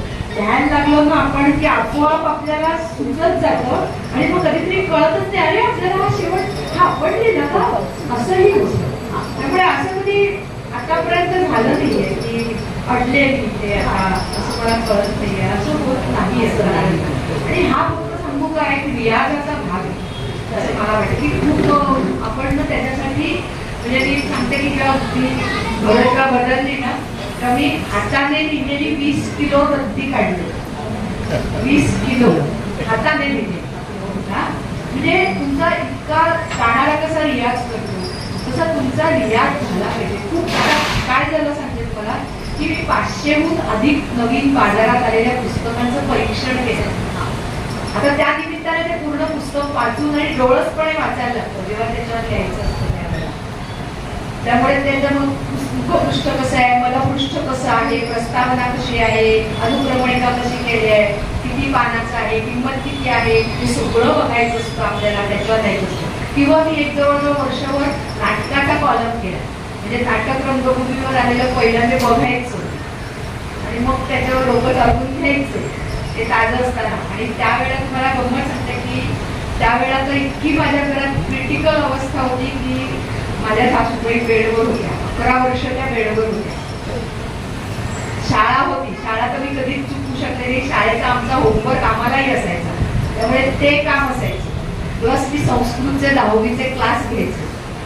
एक पेपर 10वीचा तपासायला मला 40 मिनिटं लागायची आणि जाताना 1.5 तास गाडीत बसायचा, येताना 1.5 तास बरेचदा असंच उभं राहून बसायचं. त्यामुळे तो वेळ फुकटच जायचा. पण मी उभ्याने लिहायची, वाचायची, उभ्याने मुद्दे काढायची वगैरे वगैरे. आणि तेव्हा मी वार्तांकन पण करत होते. एखादा कार्यक्रम बघायचा आणि त्याचं हे लिहायचं, काय म्हणतात त्याला, वृत्तांकन वगैरे असं लिहायचं. आणि घरी भेट म्हणून लाडू पाठवायचे, चिवडा पाठवायचा, हेही करत होते. म्हणजे समोरच्याने घरातलं आजारपण दहावी असं आईला किंवा असं कोणाला लाडू बिडू पाठवणं हे पण, लिहायचं पण, क्लासचं काम पण, कारण तोही अभ्यास होता की शिकवायचं इतकं सोपं नाहीये मुलांना, तर ते समजून शिकवायचं. आणि प्लस माझी शाळा, असं हे सगळं तारेवरची कसरत होती. पण ती कशी काय माहिती देवाच्या कृपेने जमली त्यावेळेला करायला. तर तुम्ही जे म्हणताय ना तुमचा हाड जातो वगैरे, तुमचा रियाज जर चांगला असेल ना तर तसं नाही जात असं वाटतं. पण हे तुम्हाला सांगते की अगदी सुरुवातीच्या काळामध्ये ना मी कथा लिहिली, पण समभाऊ आता कितीतरी म्हणजे आता मध्यंतरी असं जरा कोरोनाच्या काळात असं होतं की स्वतः मी कथा लिहायची आणि त्याचं वाचन करायचं, ते कथा सांगायची, व्हिडिओ करून पाठवायचा. त्यात मला महाराष्ट्रात पहिलं बक्षीस मिळालं. पण असं झालं की येत आहे. पण आपले आप असं म्हणतो ना आनंदासाठी लिहिणं, तसं अजून फार करता येत नाहीये. हाय असंही होऊ शकतं कधी कधी की काय म्हणतात त्याला ब्लँक पिरियड येतो, असंही होतं की आता. पण तेव्हा मग मी माझ्याकडे कसं होतं माहिती का की क्रिएटिव्ह नाही करायचं तर मी बोलण्याची तयारी करत असते. तर आता मी सांगते की तुम्हाला कदाचित काही जणांना माहिती नसेल मी तुरुंगात काम करते, म्हणजे तुरुंगातल्या बंदिवानांबरोबर काम करते. तर आता मी एक पुस्तक वाचले, त्याचं नाव आहे तुरुंग रंग. हा? तर त्या जे पश्चिम रंग वगैरे असे वाचलेली असतात पुस्तकं, तर तसं हे तुरुंग रंग आहे. तर त्याच्यामध्ये एक PSI पोलीस सब इन्स्पेक्टर, तर त्याला 1.5 वर्ष तो तुरुंगात होता. तर त्याने स्वतःचे सगळे अनुभव लिहिलेले आहेत. एवढं जाडजूड पुस्तक आहे, पाटील म्हणून. तर त्याचं ते पुस्तक मी सध्या वाचते, कारण बरेचदा बंदिवानांबरोबर काम करते. मी गेलेली आहे अनेक वेळा कारागृहांमध्ये, अगदी सगळ्या येरवडा, नाशिक रोड, भायखळा, जे आर्थर रोड, जे ठाणे कारागृह, त्या सगळ्या कारागृहात मी गेले. आणि तेव्हा ही पण ती दिल्लीची ती केसवाली ती पण त्यांना भेटली, त्या डॉक्टर मुली त्यांनाही भेटले वगैरे. आता बोलता सोबतही म्हणाला की कर्णकाने मुलाविषयी तुम्ही त्यांनी बोलला की आधी ते जे काही प्रश्न विचारला तुम्ही संतोष होतानंतर तुम्ही कर्णाबद्दल मुलांना शिकवायला गेला, हा एकाएकी बदल कसा झाला आणि काय सांगते. आणि त्याच्यापूर्वी आजच आनंदाचा एक भाग सांगते. आज सकाळी माझ्याकडे पाहुणे होते असे म्हणाले मगाशी, तर ते आज माझ्या शाळेतली पहिली विद्यार्थिनी जी वकील झाली, ऍडव्होकेट म्हणून तिला आधी तर त्यांना खूप आनंद होईल की माझी विद्यार्थिनी ऍडव्होकेट झाले. रुजुता प्रधान नावाची, रुजुता हर्षल प्रधान ही मुलगी ऍडव्होकेट झाली. आणि शाळेतली सर्वात काय म्हणतात त्याला, जिला हिअरिंग लॉस आहे अशी मुलगी. फक्त त्याच्या यशाचा भाग असा की आजोबा आजींनी एकच तत्व धरलं होतं, माझ्या नातीला सगळं ऐकायला येत, तुम्ही काय म्हणायचं ते म्हण. आणि ते आजोबा 60 वर्ष तिच्या बरोबर होते, म्हणजे 60 वर्षाची. आजच मला एज्युकेट कळलं की 60 वर्षापर्यंत आजोबांची सावली तिच्यावर होती, आजोबांची हे होती. त्यामुळे सगळं ते बोलायचे तिच्याशी. आणि त्याच्यातनं ती घडत गेली आजी आणि आजोबांमुळे. आणि अक्षरशः म्हणजे सांगते की इतका हिअरिंग लॉस असून सुद्धा पाठनं विचारलेला संदर्भ नसलेल्या प्रश्नाचं उत्तरही देऊ शकते. इतकं ऐकायचा सराव होतो, हिअरिंग लॉस कमी होत नाही, ऐकायची सवय होते नशीब लावून, त्याचा हा परिणाम होतो. आणि तसं मला अभिमान वाटतो की माझे अनेक विद्यार्थी MBA, MCA आणि काय म्हणून उच्च विद्याविभूषित आहेत. आणि आज समोर काय कुठे तर कशी वकील झालेली आहेत, ॲडव्होकेट झालेले आहेत. आणि विशेष म्हणजे ऑडिओलॉजिस्ट, कानाचा डॉक्टर ज्याला आपण म्हणतो, तशी झालेली पण आहेत आमच्या विद्यार्थी. मी अशासाठी आले की ॲक्च्युली मी आत्ताच मी सांगितलं की संस्कृतचं हे करायचं माझ्या ह्याच्यात होतं, म्हणजे संस्कृत शिकवायचं आणि त्या संहिता करून काढायच्या, कुठेतरी भांडारकर रिसर्च इन्स्टिट्यूटमध्ये वगैरे काम करायची माझी इच्छा होती. परंतु माझा मुलगा या चॅप्टरवरचं नाव त्याने ठेवलंय. तर माझ्या मुलाला श्रवणराग सुद्धा ऐकू कमी येत होतं आणि म्हणून मी या फील्डमध्ये आले. आणि मी तिथे ट्रेनिंग केलं. आणि जेव्हा मी ट्रेनिंग घ्यायला ऍडमिशन घ्यायला म्हणजे शाळेत गेले तेव्हा बाई म्हणाल्या तुम्ही शिकलेले आहात, माझ्या गुरु डॉक्टर कुंदा तेगळ त्याच्यामध्ये शिकलेले आहात तर तुम्ही कोर्स करा. मग असं न्याहाळलं मला म्हणाले तरी, आणि तुमचा मुलगा चांगला छान हेल्दी आणि तुम्ही फारच सशक्त दिसताय, तुम्हाला मी काही आमच्याकडे 10चे ऍडमिशन असतात, तुम्हाला काही मी ऍडमिशन देणार नाही, तुम्ही पालकांसाठी जो बिन परीक्षेचा कोर्स आहे तो करा. तर मी त्यांना म्हटलं की नाही करायचं तर मी पूर्ण करणार, खायचं नाही. तर माहिती तिथे सीट फुकट घालवाल म्हटलं मी शब्द देतो मी नाही घालवणार. आणि त्याप्रमाणे मोठ्या काय म्हणायचं त्याला मनगरणी करून मला ऍडमिशन दिली. आणि माझ्यावर एकच जबाबदारी होती, पास व्हायचं. म्हणजे विद्यापीठात 3री आलेली मी मुलगी, पण तेव्हा मला एकच हे होतं कारण घरात त्या अनंत अडचणी होत्या. माझ्या सासऱ्याचं नाव अनंत नागरे, त्या अनंत अडचणींना तोंड देत मी ते वर्ष घालवलं. म्हणजे तुम्हाला आता सांगायला हरकत नाही की आता जेव्हा म्हणतात ना अगो दमले गो बाई मी, तेव्हा मी सांगते की कित्येक रात्री जेव्हा मी ट्रेनिंग कोर्स करतो तेव्हा मी कित्येक रात्री अर्जुनाला पाठच लावलेली जाते. संपूर्ण रात्र काम केलेलं आहे. तर आम्हाला प्रोजेक्ट बनवायला असायचे, कारण ते आमचं ट्रेनिंग अतिशय अवघड असायचं. जे फुलस्केप असतो ना आपला, तसं 9 वेळा मी लिहिलेला आहे एक लेसन. चूक परत नाही बरोबर नाही, अजून द्या परत 9 वेळा मी सुद्धा लिहिलेलं आहे. आणि -C +P करत आम्ही जायचो वगैरे. आणि काय म्हणजे मी ट्रेनिंगला असताना माझे सासरे 26 जानेवारीला गेले, माझे लेसन पडायला लागले वगैरे वगैरे. -C मिळायला लागले. माझ्या बाई मला रागवल्या, असं चालेल का करून. आजोबांना असं वाटत होतं का की तुम्ही नापास व्हावं म्हणून वगैरे वगैरे. आणि मला शब्द दिलाय तुम्ही पास होणार आहात वगैरे वगैरे. किती वेळा मला रात्रभर झोपलेली नसायची, मग मला ढुलक्या यायच्या लेसन लेक्चर सुरू झाली की. पण मला कोणी राबवायचं नाही, तेच माझं भाग्य. परंतु सांगायला आता अभिमान वाटतो की 3 मार्क कमी मिळाले तर मी पहिली आले असते. अनेक आमच्या व्हिजिट्स वगैरे शाळांना असतात, तेव्हाही मला जायला मिळालं नाही काही अडचणीमुळे. पण तरी सुद्धा ते सगळं नंतर जाऊन पूर्ण करून कुठून आली ती ताकद माहिती नाही, पण ते पूर्ण झालं आणि विथ क्रेडिट पास झाले. फक्त 3 मार्क पहिल्या याला कमी मिळाले. ती माझ्या पाठी काय अडचण नाही. हे तुमचा हा प्रवास खरोखरच इतरांना प्रेरणादायी असाच आहे. सुखदुःखाने भरलेला असा प्रवास तुम्ही आमच्यासमोर मांडताय. खूप ऐकायला मजा वाटते. ऐकत तुमचा अनुभव आम्हाला सांगून मिळतात. अजून काही प्रश्न आहेत योगेंद्र जोशींना प्रश्न, त्यांना संधी देऊया आपण. प्रश्न भरपूर आहेत.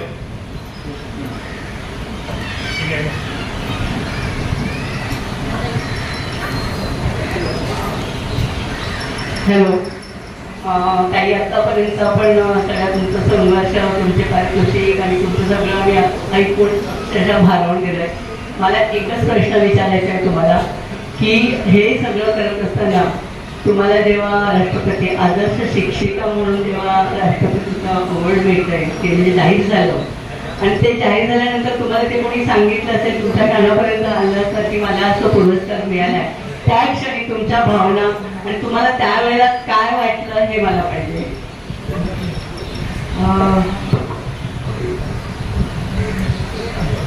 काय झालं खरं सांगू का, आणि नवीन बोललेले पण सांगते तर तुम्ही सगळे आता माझ्या खूप जवळचे आहात.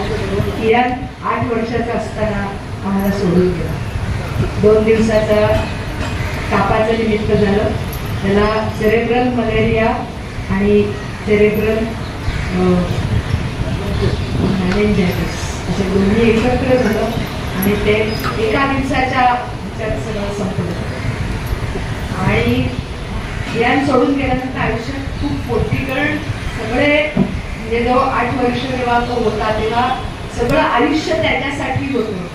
असं म्हणजे सगळं त्याच्यासाठी करायचं, त्याच्यासाठी धडपडायचं वगैरे वगैरे. आणि तो गेल्यानंतर अशी खूप रिकामी पोकळी झाली. आणि दुसरी गोष्ट म्हणजे तो माझ्या वर्गात होता. जेव्हा गेला तेव्हा माझ्या वर्गात होता.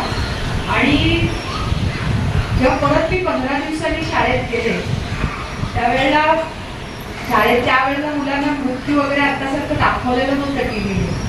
त्यामुळे त्यांना वाटायचं कधी येणार मग परत, त्याच्यामुळे पेन हे कुठे ठेवू, पेन्सिल कुठे ठेवूया, रंग कुठे ठेवूया असे सांगितलं होतं त्यांना. काही विचारायचं नाही, पण मुलं शेवटी नाटक विचारायचे. पण तेव्हा असा एक हे झाला की मी असं ठरवलं होतं की कोणाच्याही समोर डोळ्यातनं पाणी काढणार नाही. आज तागायत मी कोणाच्याही समोर डोळ्यातनं पाणी काढलेलं त्याच्या आठवणी. आणि त्याच्या ह्याच्यासाठी म्हणून तर मी मला अधिक दुःखत गेले की काहीतरी आपण हे करायचं ते करायचं असं करत हे करत गेले. आणि म्हणजे शाळेत होते त्यावेळेला 1 वर्ष असं झालं की शाळेतल्या पालकांसाठी मी खूप काम केले. त्यांनी मुलांना मोठं करावं म्हणून काय करता येईल वगैरे असं करून काम केलं त्याला. आणि आमचे जे नॅशनल कॉन्फरन्स होते त्याच्यामध्ये मी तो प्रेझेंट केला पेरेंट एम्पॉवरमेंट म्हणून. आणि माझ्या याला बेस्ट इनोव्हेटिव्ह पेपर अवॉर्ड मिळालं. आणि गमतीचा भाग म्हणजे आमची केरळला कॉन्फरन्स होती आणि येताना घरी आल्यानंतर माकडे दिसले नाही, बॅग वगैरे आणायला ते दारात उभे होते. मला दारात ओवाळलं त्याचं कारण म्हणून, कारण तो जे बक्षीस तेव्हा मी तो अवॉर्ड घेतलं त्यावेळेला एका वेळात माझं पाणी होतं. मी खूप जोडूवरच त्या स्टेजवर गेले आणि घेतलं. कारण ते खूप एक पालक म्हणून मी पालकांसाठी केलेलं होतं. हा एक वेगळा त्याला आनंदाचा पण होता आणि दुःखाचा पण होता. जेव्हा राष्ट्रपती पुरस्काराचं हे झालं तेव्हा माझी मीटिंग होती आणि मी घरी आले. तुम्हाला तोपर्यंत मला सारखा फोन वाजत होता पण मला रेंज येत नव्हती वगैरे वगैरे, कारण 2013 साल होतं. आणि घरी आल्यानंतर बसमधले मी घरी आले आणि गेटवरचं समोराचा लक्ष जातं ना, तर बघते तर सगळं बिल्डिंग खाली उभं राहिलेलं होतं. माझ्या काय वेगळं पण असतं. आणि गेल्यानंतर दारात लोकांना मी सांगितली करते तुला असं असं मिळणार आहे, तर म्हटलं अहो कन्फर्म केलंत ना आधी. म्हणाले मला शाळेच्या आमच्या शाळेच्या डायरेक्टरने पत्र वाचून दाखवलं आलेलं. म्हणजे ते वाचलं, म्हणजे वाचून त्याला दाखवलं. त्या फोटो काढणं वगैरे एवढं काही नव्हतं ते काय, ते पत्र वाचून दाखवलं. कारण मग मला दारात त्यांनी ओवाळलं, मी धोधो रडले आणि यांची आठवण मला आली. कारण त्याच्यासाठी म्हणून मी या क्षेत्रात आले. आणि माझ्या सगळ्या बिल्डिंगमधल्या लोकांनी मला ओवाळलं. त्याची आमच्या एकांच्या घरी पार्टी झाली, म्हणजे त्यांनी पावभाजी बनवली, एकाने गुलाबजाम आणले, एकाने आईस्क्रीम आणलं आणि त्या दिवशी आम्ही सगळे एकत्र बसून खाल्लं याच्या वगैरे. ती छान सेलिब्रेशन झालं. आणि मग आम्ही दिल्लीला जाऊन आल्यानंतर ते मिळाल्यानंतर खूप आनंदाचा भाग होता. घरी आल्यानंतर ते सगळं मिळालेलं दाखवण्यासाठी सगळ्यांना बोलवलं होतं. आम्ही आईस्क्रीम हे केलं होतं, आईस्क्रीम सगळ्यांसाठी आणलं होतं वगैरे.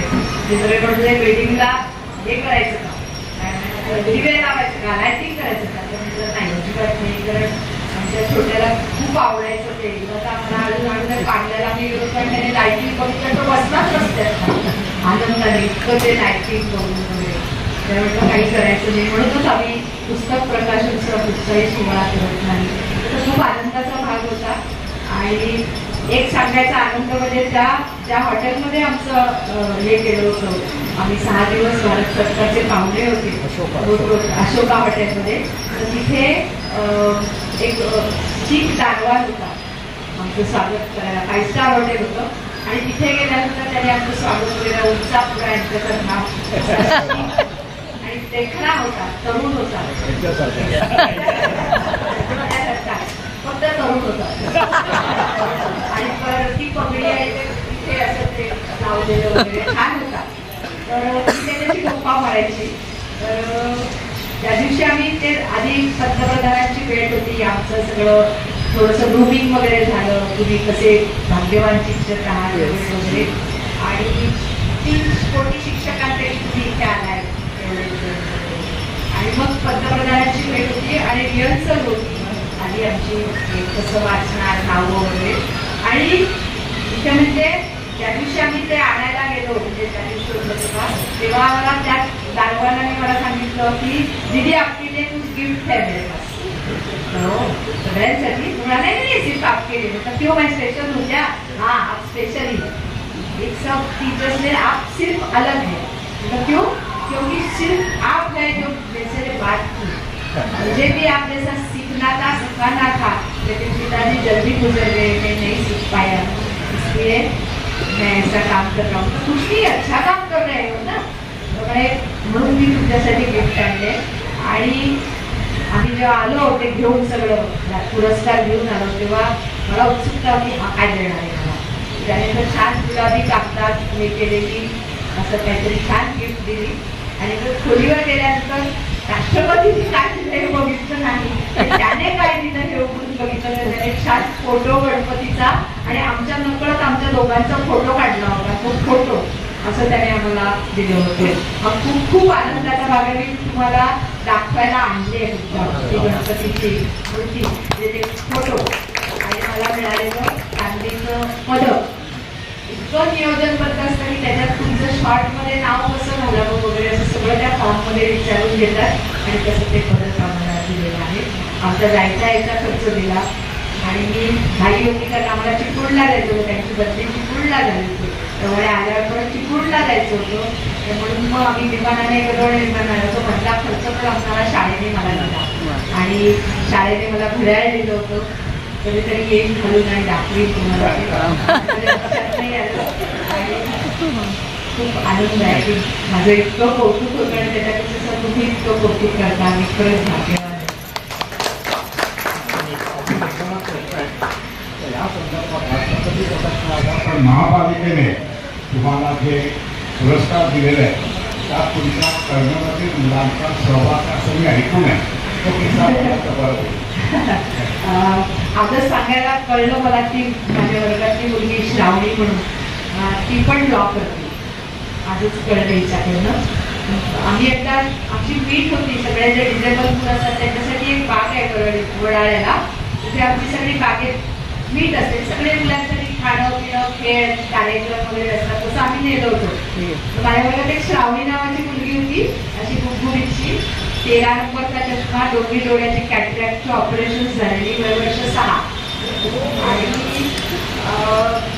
हटका टाळू लेफ्ट पालट असं सगळं असलेली ती मुलगी, पण छान बोलायची, पंधरातून यायची. सॅन्टस रोडला गाडी बदलून हाईट खेळायला यायची वगैरे. तर ती आम्ही त्या बागेत गेलो असं ना, शुभाती अशी हात शुभाती शुभाती आपण शुभारावळ आले. शुभारावळ म्हणजे आपली कुठेतरी मैत्रीण असतात. शुभारावळ म्हणजे कोण? महापौर डॉक्टर शुभा राऊळ. आणि मी बोलायला जाऊ का त्यांची? तू पण चल. मी नाही ना, तुला बोलायचं तर तुला. मी आपलं लपून गेले पाठ, काय बोलते ती गेली आणि असे मला खास ठरले, अहो शुभाते शुभाते आम्ही तुम्हाला ओळखतो. कसं काय? छान बोलायची. कसं काय? अहो ना, तिच्या स्टाईलने बोलते. अहो आमच्या ते शोभाते येत ना, त्यांनी सांगितलं आम्हाला. काय बरं सांगितलं तुला? अहो तुमच्या दादरच्या शिवाजी पार्कच्या महापौर बंगल्यात तुम्ही कृत्रिम तलाव केल्यात ना गणपती विसर्जनाला, ते आम्हाला शोभाताईंनी सांगितलं. तर हे सगळं ती बोलली. मी आपली ऐकत होते लपून, तुला माहिती होती बघते. त्या म्हणाल्या तुझ्या शोभाताईला बोलून आण बघू कोण आहे तुझी शोभाताई. आणि मग मी गेले, मग मी बोलले तर म्हणाले काय इतकं छान बोलते, ऐकायला येत नाही मुलगी कसं काय वगैरे. त्यांनी सगळं विचारून घेतलं काय करतात मुलं वगैरे वगैरे. आणि त्याच्यापूर्वी असं एक नमूद झाली की त्या शिवाजी ते महापौर बंगल्यात राहत होत्या शिवाजी पार्कला, त्याच्या इथे एक क्लब आहे दादर क्लबचा काहीतरी. तिथे एक कार्यक्रम होता, त्याचं निवेदन करायला आम्ही गेले होते. तर त्यांनी ऐकलं मला बंगल्यात आणि त्यांनी सांगितलं की ज्या निवेदन करणाऱ्या पाहिजे त्यांचा कार्ड आणि नंबर घेऊन या. म्हणून एकाला कोणातरी पाठवलं होतं, ते येऊन माझ्याकडनं घेऊन गेले. मग त्यामुळे तुम्ही त्याच ना मी कार्ड मागवलं होतं. म्हटलं होतीच बाई किती छान बोलताय या त्या वगैरे असं झालं. आणि थोड्या दिवसांनी मला शाळेत फोन आला की महापौर बाईंनी तुमचं हे मागितलं, बायोडेटा मागितलं. मला असं वाटलं 8 मार्चला काहीतरी कार्यक्रम वगैरे हवा असेल, तर आता मी काही लक्ष दिलं नाही. दुसऱ्याचा फोन आला की परत बायोडेटा मागितलं, तरी मी काही लक्ष दिलं नाही. तिसऱ्याच येतं आता मी शाळेत तुम्हाला पाठवू का? मी त्यांची आता काहीतरी इलाज नाही. तर मी त्याची थोडीशी सकाळी घेते तर काय करावं तर ती काळजी म्हणजे माझे एक बाबा आले मुलीचे पोचवायला. मला शिवाय थोड्या काळजीत आहेत का काय झालं तुला? असंच मला पेपर द्यायचे होतं, कोणापर्यंत मी जाणार, शाळा सुटल्यावर मी जाणार होते आणि मी घरी किती माझे क्लास आहेत घरी ना वगैरे असं. तर म्हणा नक्की जाऊ. मी ते का BMC मी जे हॉस्पिटलला तर आहे आणि नाहीकडे बाई ते मी देत होती. आणि त्यांनी मग ते पेपर मी काहीतरी एका कागदावर लिहून आणलं होतं, ते दिलं. त्यामुळे असं नसतं द्यायचं, एक कॉपी द्यायची असते आणि रिसिप्टचा शिक्का मारायचा असतो. तर मी 4-5 पाणी काहीतरी लिहिलं होतं मी थोडं. तर मग पहिल्या पाण्यात त्यांनी झेरॉक्स काढली आणि ते रिसिप्टचा त्यांनी स्टॅम्प काढला वगैरे. आणि मग मला पत्र आलं तुम्हाला महापौर पुरस्कार मिळाला. नंतर मला हे कळलं की बायका अर्ज करतात त्याच्यासाठी. तर मला अर्ज नंबर कळला. आणि म्हणजे श्रद्धा जाधव ज्या वेळेला महापौर होत्या तेव्हा त्यांनाही मला द्यायचा होता. म्हणजे मी जो फोटो बोलतोय तो मला परत एक मला मिळाला हो एकदा. असं नाही मग तुम्ही एकदा तरी यायला पाहिजे. मला 10 मिनिटं बोलायला लावलं पाहिजे. आणि मग त्यांचं बरं वाटलं त्यांना. तर त्यांना महापौर पुरस्कार बोलल्या पण मला यांना द्यायचा होता पण त्यांना आधीच मिळाला. शेवटचा प्रश्न. हां, शेवटचा प्रश्न नंतर मी काय रॅपिड करतो त्याने विचारणार 2 मिनिटासाठी. सांगणार आई या 5 कवितेतील कोकणची गाडी ही कविता मला फार आवडली. कारण मी कोकणातली, तुम्ही कोकणात. तर त्या संपूर्ण वातावरणात ही गाडी तुम्हाला कशी कविता सुचली तर तुम्ही आम्हाला मला म्हणलं, पण आपण सगळ्यांनीच म्हणले सगळे म्हणायचे बरोबर. चालेल. आणि नंतरचा माझा शेवटचा प्रश्न, आतापर्यंत तुम्हाला मिळालेल्या यशामध्ये तुमचा पारितोषिक तुम्ही पुस्तकं तुम्ही वगैरे खूप खूप काय काय आहे. तर तुम्हाला यामध्ये कोणाची साथ मुलाची वाटली? हा शेवटचा प्रश्न. आहेत ना माझा हिमालय आहे. मी त्याला हिमालय म्हणते, कारण काहीही करायचं असलं तरी माझे PR व्हायचे म्हणजे गोपाळकृष्ण आनंद नाखरे.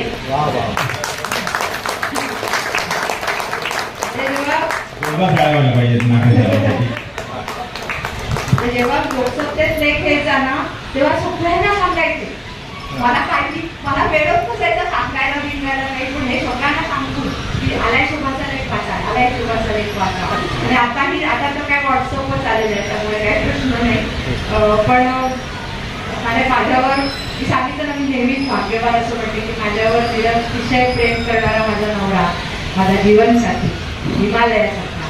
आणि मुंबईत असून सुद्धा मी 8 दिवस त्यांच्याकडे राहू शकले असे राणे काका काकी. त्याच्यासाठी ह्याच्यापेक्षा भाग्य काय असतो आपलं. आज मला त्यांनी बोलवलं होतं की या घरी, असं कोण बोलवणार नाही का. ते आज माझ्या रिक्षावाले म्हणाले, अहो आल्यानंतर पाणी पण कोणी मुंबईत विचारत नाही, तुम्हाला 8 दिवस राहायला बोलवलं. तुमचे नातेवाईक आहेत का ते? म्हटलं नाही, रक्ताची नाही, पण म्हटलं रक्तापेक्षाही जास्त जवळची आहे. असे सगळेजण तुम्ही आहात, हे किती भाग्य आहे. खूप आनंद झाला आणि खूप आनंद आहे. तुम्ही पण सगळे म्हणणार का कविता?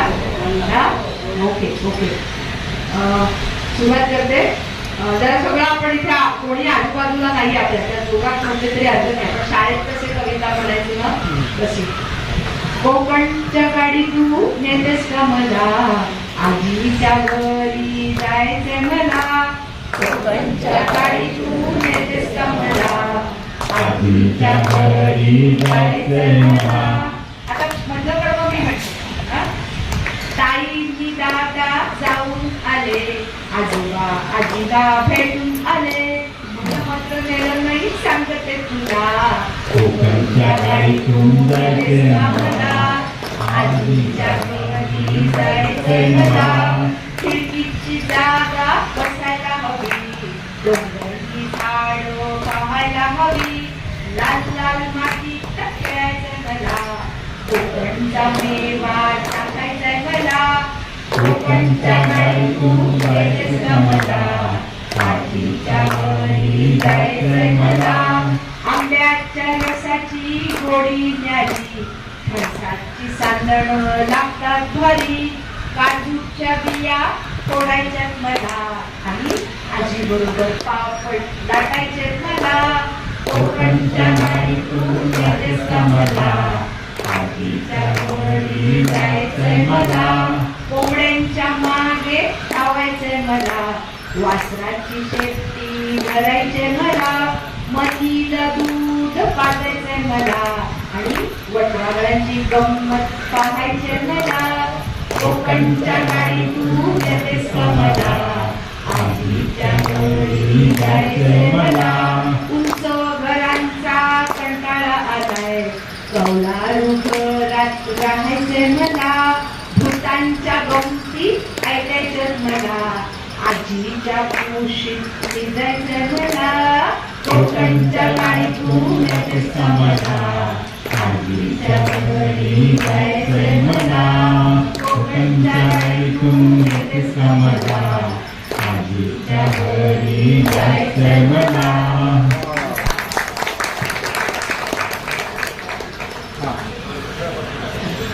तुमच्या कवितांना ताल आहे, चाल आहे, त्यामुळे ते खूप छान वाटतं. ताई, हा कार्यक्रम असाच आज राहावा असं वाटतं, परंतु वेळेची मर्यादा. थोडंफार मी तुम्हाला जलद प्रश्न म्हणजे रॅपिड फायर राऊंड विचारणार आहे. तुम्ही भरभर उत्तर द्यायचा प्रयत्न करा. एका शब्दात द्यायचे, एका शब्दात स्वतःचं वर्णन कसं करा. पुढे. कष्टाचा पाठला. यश म्हणजे, यश म्हणजे कष्टाचं फलित. चहा की कॉफी, कॉफी. पुस्तक की मोबाईल. पुस्तक. अपयश म्हणजे, अपयश म्हणजे परत प्रयत्नांची आस. आनंद म्हणजे जो दुसऱ्याला वाटता आला पाहिजे. आजपर्यंत मिळालेला सर्वात मोठा पुरस्कार म्हणजे राष्ट्रपती पदक की मुलांच्या चेहऱ्यावरचे हास्य.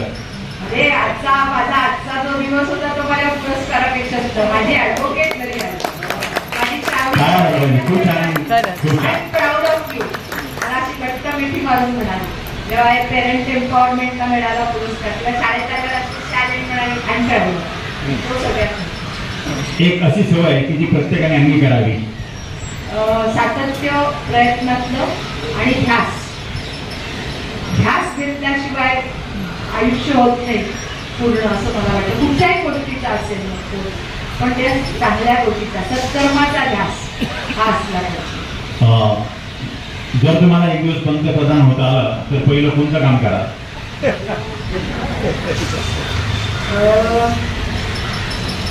शाळेत काहीतरी सृजनशील करायचा प्रयत्न केला. ठीक आहे. एक अशी चूक की जी पुन्हा कधी करणार नाही. कधीतरी बोलताना असं पटकन जे काय म्हणतात विचारात पडावं बोललो असं कधीतरी होतं. कधीतरी तसं होता कामा नये. आणि कधीतरी असं होतं की एखाद्याचे ऋण मानायचे राहून जातात. तसं होता कामा नये. ठीक आहे. आता समोर आपण जाऊया. आपण पुढे जर पुन्हा आयुष्य जगण्याची तुम्हाला संधी मिळाली तर हाच मार्ग निवडा का? का म्हणजे आनंद आहे त्याच्यामध्ये खूप. लेखनातला जो आनंद आहे, शिकवण्यातला आनंद आहे, बोलण्यातला आनंद आहे. तर मला गायिका व्हायला पण आवडतं. वा. छान. आपल्या जीवनातील सर्वात मोठा धडा कोणता? धडा म्हणजे मला ते कळलं. लेसन. म्हणजे खाली दुसऱ्याला आनंद देणं आणि दुसऱ्यांच्या दुःखात सहभागी होता येणं. छान. आणि शेवटचा प्रश्न विचारतो. आज येथे उपस्थित असलेल्या प्रत्येक व्यक्तीने उद्यापासून किंवा आजपासून कोणती एक गोष्ट सुरू करावी असं तुम्हाला वाटतं? सगळ्यांनी कविता स्वतःच्या मनाशी म्हणावी. ती कविता म्हणण्याचा जो आनंद असतो ना किती छान असतात. छोट्या छोट्या कविता असतात आणि आता तो गुगल आपल्याला काही दाखवतो. किती छान कविता असतात. अगदी मी बाबाची मावशी आहे मोठी मावशी उंदीर तळून खाते एकादशीच्या दिवशी. किती छान कविता आहे. पावसाने विचारलं छत्री नाही येशील का तो भिजायला. छत्री आली खुशी निघाली भिजायला. आयटी तडतड तडतड थेंब पडले छत्रीला चांगलेच कापडे भरले. अहो चिंब झाली भिजून गेली आणि पावसात घरी बुरशी निघून धावत धावत घरी आली. कोपऱ्यात जाऊन रडत बसली. अहो रेनकोटाने तिला गरम चहा आता कशी असते. छान. खूप काही. आता समारोहावर येताना मी एवढंच म्हणेल की ताई राष्ट्रपती पदक हा आपल्या कार्याचा सन्मान आहे. पण हजारो अंध व मूकबधीर मुलांच्या चेहऱ्यावरचं फुललं हास्य हा तुमच्या आयुष्यातील खरा पुरस्कार आहे. आज आपल्या अनुभवातून आम्हा सर्वांना समर्पण आणि माणुसकीचा अमूल्य संदेश तुम्ही दिलात. आपल्या कार्याला आमचा मनपूर्वक सलाम. आपण निरोगी राहा, दीर्घायुष्य व्हा आणि आपल्या कार्याचा प्रकाश असा समाजाला देत राहा या भावना व्यक्त करतो आणि मीनाताईंना आभार व्यक्त करण्यासाठी आमंत्रित करतो. बघू शकता ते गणपती आहे हा आणि हे पदक आहे. हे तिरंग्याच्या दोरीमध्ये आम्हाला बांधून दिलं होतं.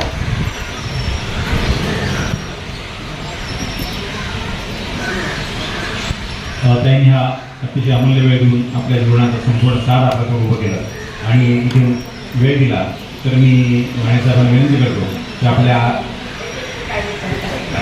तुम्हाला पुरस्कार कोणाच्या हस्ते मिळाला? त्याला राष्ट्रपती कोण होते? भारतरत्न प्रणव मुखर्जी. जा. आणि तो. साहेबांना विनंती करतो की आपल्या आचार्य गटाच्या वतीनं त्यांना मांडून द्यावं.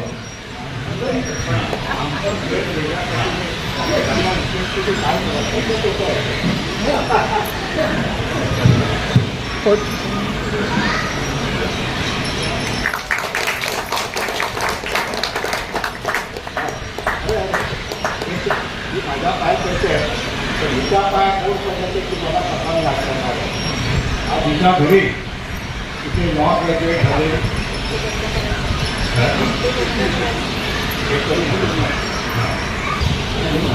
हॅलो नमस्कार. आज आपल्या यात्रेकरता सोबतही आल्या. त्याला कारणही तसंच होतं की नेहमी नियोजन केलेला आजचा प्रोग्राम काही कारणामुळे होऊ शकला नाही. त्यामुळे शोभाताईला आमंत्रित केलं आणि त्यांच्याकडेही वेळ नसतो तरी त्यांनी आपल्या अत्रे गटासाठी त्या आपल्या आहेत, हा गट्टा त्यांचा आहे या भावनेतून त्या इथे आल्या. आणि आता आपण त्यांना काही आपल्या मनातले प्रश्न विचारले की कधी कधी असं वाटतं लेखिका वक्ते हे आपल्या एवढे जवळ नसतात. शोभाताई एवढ्या जवळ असल्यामुळे त्यांना आपल्या घरच्यामुळे आपण सगळे प्रश्न विचारले आणि त्यांनी आपल्याला समर्पक अशी उत्तरं दिली. त्यांच्या आपण कविता त्यांच्याकडून आपण ऐकली आता कोकणातली. आणि दुसरी गोष्ट कोकणात जेव्हा त्या आल्या तेव्हा फार शाळेनं आम्हाला व्याख्यान द्यायचं होतं पण त्या कधी जमल्याच नाही. आम्ही तिथे लांबचा प्रवास असायचा.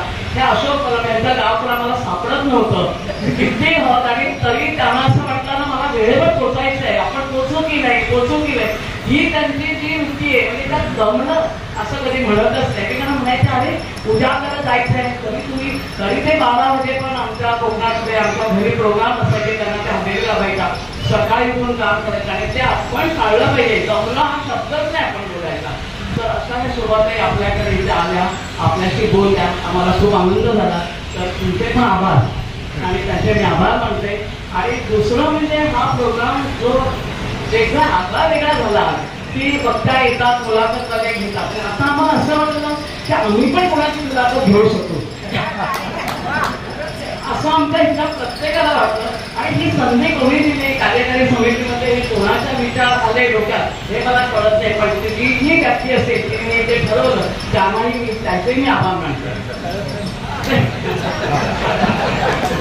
आणि हा आपला कार्यक्रम खरंच रंगत गेला आणि इतका रंगत गेला की आपण त्याच्यात हरवून गेलो. की शोभाताई नेहमीच आहे बोलायला लागल्या की आपल्याला काही वाटतच नाही की काही थांबावं पण हे घडापार लवकर पुढे जातं. तर आता मी परत एकदा सगळ्या तुमच्या रसिक जणांचे आभार मानते की त्यांनी ह्याच्यात भाग घेतला. खरंच कौतुकास्पद आहे. तर त्यांचे परत एकदा मनपूर्वक आभार. आणि दुसरं सांगायचं म्हणजे हा कार्यक्रम रंगत असताना ते स्वादिष्ट चविष्ट बटाटावडा आणि गरम कॉफी जी दिली त्यात सहभागी असणारे आपले परुळेकर महाराज, आभा परब आणि राणे आणि मुख्य अतिथी विजय नाकरे हे सगळ्यात आणि ते सगळ्यातच भाग घेतात. थोडं आम्हाला कधी कधी मला असं वाटतं त्यांनी आमच्या कल्पतरूमध्ये राहायला यावं. आम्हाला खूप आनंद होतोय. आता तुमचे रसिक जण सगळ्यांचे मी परत एकदा मनपूर्वक आभार मानते. विनायक तुझे सुद्धा आभार की तू इतकं मस्त व्यवस्थित करतो त्याच्याबद्दल तुझे आभार. योगीने शूटिंग करते तिचे आभार. तर सर्वांचे आभार मानून मी हा कार्यक्रम इथेच संपला असं जाहीर करतो.